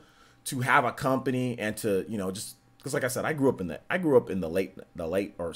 90s. So, you know, we were experiencing things that were from the 80s, and the 80s and 90s, like the world today is so different from where it was when I was a kid. Like, I can't imagine being a kid and growing up in this craziness. Like, this is just nuts. The amount of information that you have, the amount of stuff that's out there, the amount of influencers. Like, when I was a kid, it wasn't like this at all. So it's going to be hard for anybody that grew up in my era to break away from those roots. Like, if you grew up in my era, it's going to be hard to accept all this. You know, it's very hard to accept all this. And like, I do my best to accommodate it, but accepting it into like the norm for me, hell no, never. Hell no, always online streaming on, hell no. I'm not accepting it. I'm not gonna be where that's the main way that I play. No, for other people, for Fortnite kids, absolutely have at it. I'm there with you. I'll talk about it. If it's beneficial for the channel, I'll check it out. You know what I'm saying? I'll do some things with it, but being my personal way, nah, man, I'm good. I'm good. I'm good. All right, so let's get this donation song going. Shout outs to Aram with the $1.99. $1.99. It says Valtrak. Okay, yeah. This theme's actually pretty dope. I like this theme. I don't know. I was trying to. I couldn't remember what the theme was, and I wanted to use it for one of my videos, Aram, but I couldn't remember it, so I just used like a different Monster Hunter theme. It was for that Monster Hunter video that I made. I wanted to use this theme, but I just forgot the name. I was like, oh, what's that theme that Aram usually likes me to play? I just couldn't remember it, man.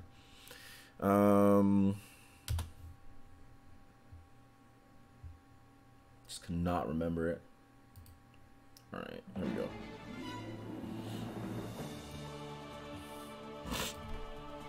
Thank you for the donation, though, man. Frank Rodriguez says, "Tell me about it." Yeah, man. Okay, I'm not gonna read all your comment, VC.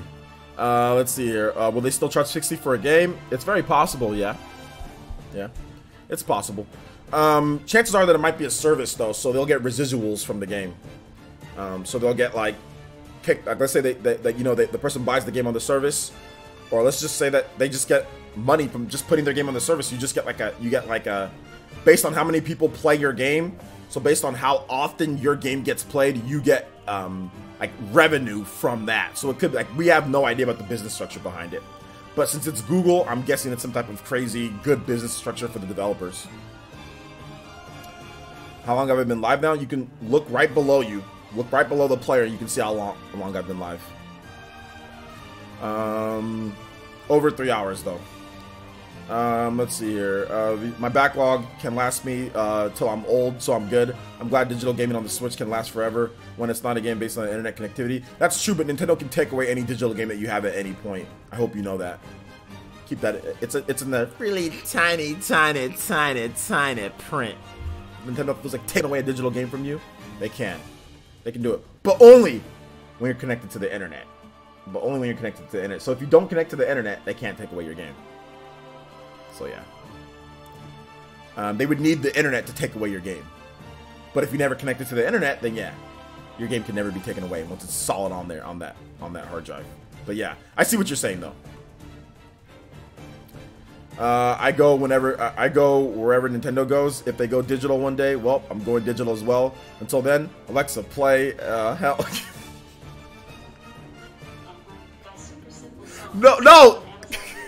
No, Alexa, stop. Let me see if they have that song. Let me see if they have it. Alexa, play "Oh Nah Hell Nah" by Nappy Roots.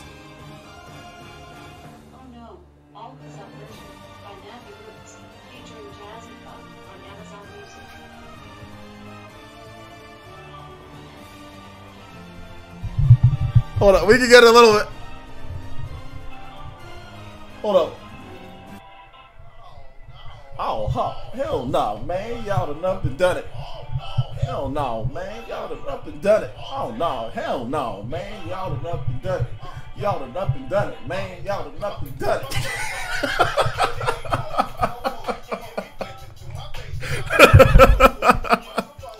Alexa, stop, please. We had to do it to him. That's the theme song. Oh, hell no, man. No, man. Nah. I'm dead. Let's finish this Valtrex theme. Let's see. I know the dudes from Nappy Roots. Man, I wish I knew the dudes from Nappy Roots. That was one of my favorite groups back in the day, dude. One of my favorite groups. Shout outs to the Twitch fam. He says Rilo77 says I'm happy with my Switch. Mav Intensify says we saw the Final Fantasy 15 in that trailer. Okay. Old school. Yeah, oh, that's an old school banger. Heck yeah. That song used to hit hard back in the day. Oh man, like before football games? Oh nah, hell no, man. Let's say on the eShop you can just re-download. Well, that's what I'm saying. Like Nintendo can take away your right to own the game. They can literally yoink that off of your profile, your account. They can literally take that off of your account and you can't re-download it. They can make that digital game disappear whenever they feel like it. Just to let you know. Grover Kenai says, thanks a lot, OJ. Yo. Alright, take it easy, MDZ79. Thank you for coming out to the stream. Appreciate that. Jay Davey says, I think it'll do well. with turn-based RPGs like Persona being able to play it continuously on the go. What do you think? Yeah, I think it can do okay with that. Yeah, I think that's a thing. But personally for me, like, I'd rather just, well, yeah, turn-based RPGs, that'd be cool. Yeah, you're right, that'd be cool because you don't have to worry about necessarily, like, you know, like an action game or something, but you can just kind of like move around with your thumb and then like press attack or whatever. So yeah, you're right. I think that'd be kind of cool. Yeah, turn-based RPGs. But they didn't really show any, so we'll have to wait and see. You said yours is playing, bro. Thanks. Oh man, that's funny. Yeah, that's why these streams are lit now, man. Y'all know what's good with these streams. People who left, man, they missed out on that gem right there. They missed out on that. Let's see. We still have a long way to go before this becomes a fully fledged thing. Well, it's happening this year.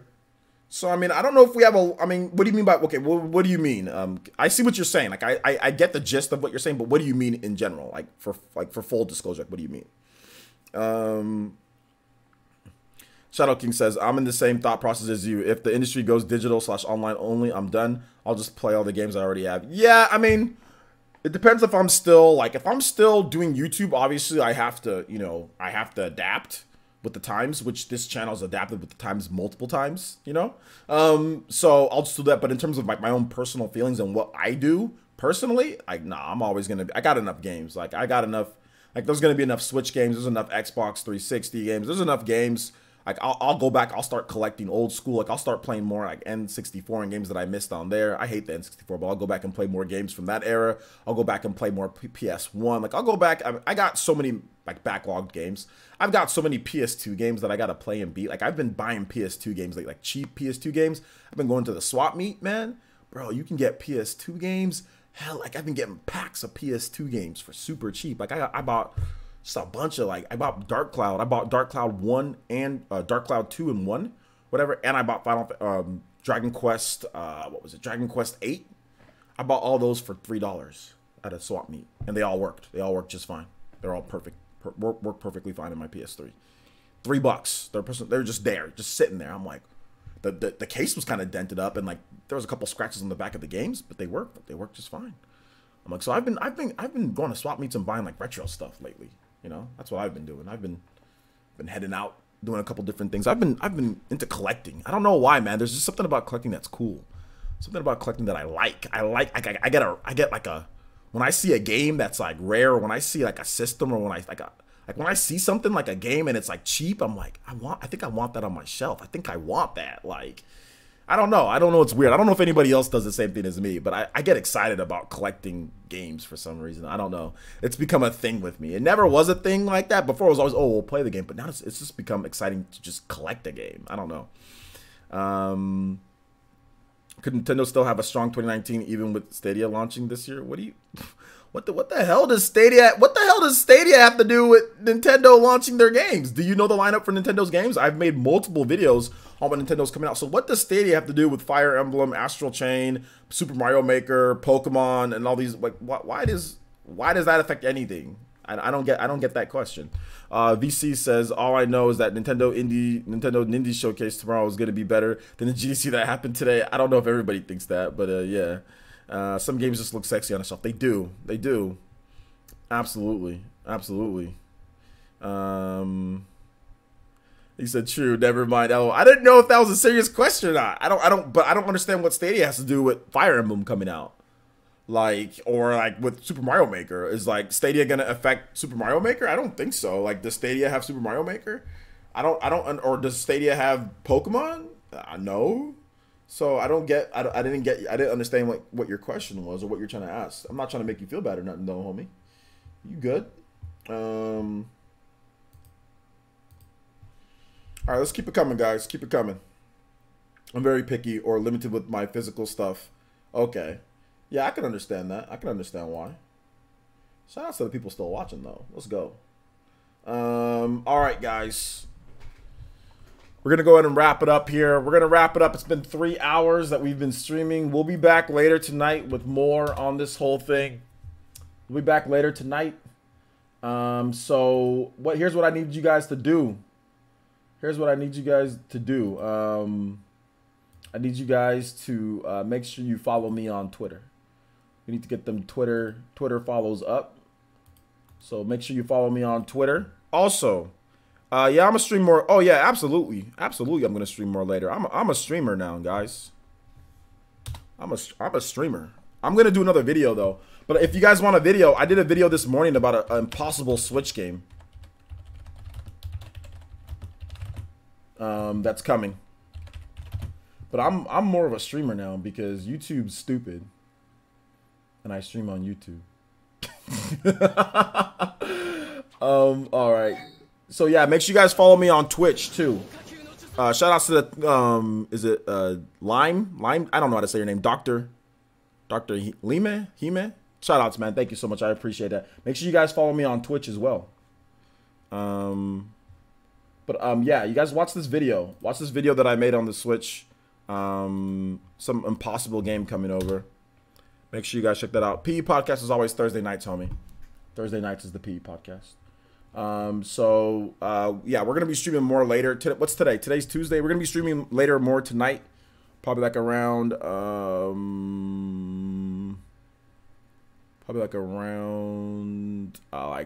maybe like 5 p.m. my time. So yeah, we're gonna stream more tonight.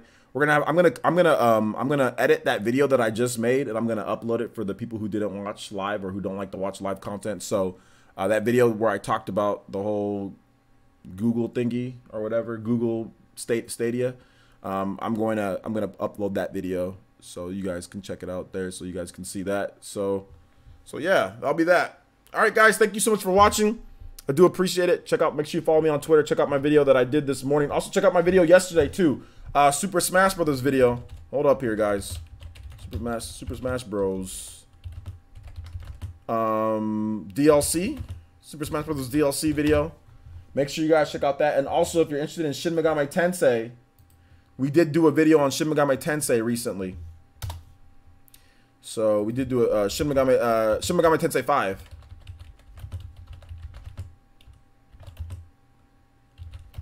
All we know, or everything we know about Shin Megami Tensei 5. So we did do a video about that. Let's get those likes up. Let's get at least 4,000 views on all those videos, guys. Let's get at least 4,000 views on all those videos. All right, so that wraps it up for this one here, guys. Thank you so much for watching. Thank you so much for the support. Thank you guys so much for blessing me. Thank you so much. You guys are the best users, best fans, best homies, best peeps in the world. You guys know I love each and every single one of you guys. And we're going to be kicking up our streaming game here. We're going to be doing more stuff, bigger and better things on Player Essence. You guys deserve the best. You guys have been blessing me, so let's keep it going, man. Thank you for all the subscriptions. Thank you for everything. You guys are amazing. I'm going to continue working today. I'm going to get you guys some more content. I'm going to be working on new layouts, new stream stuff, behind-the-scenes stuff, making sure that we keep on improving the channel, and working on some of my business dudes for new art and everything like that. We're going to be working on T-shirts, headbands, working on everything. So thank you guys so much for the support today, and we'll see you guys very soon. Very soon we'll see you guys for another live stream and also for more videos on the channel. All right, peace.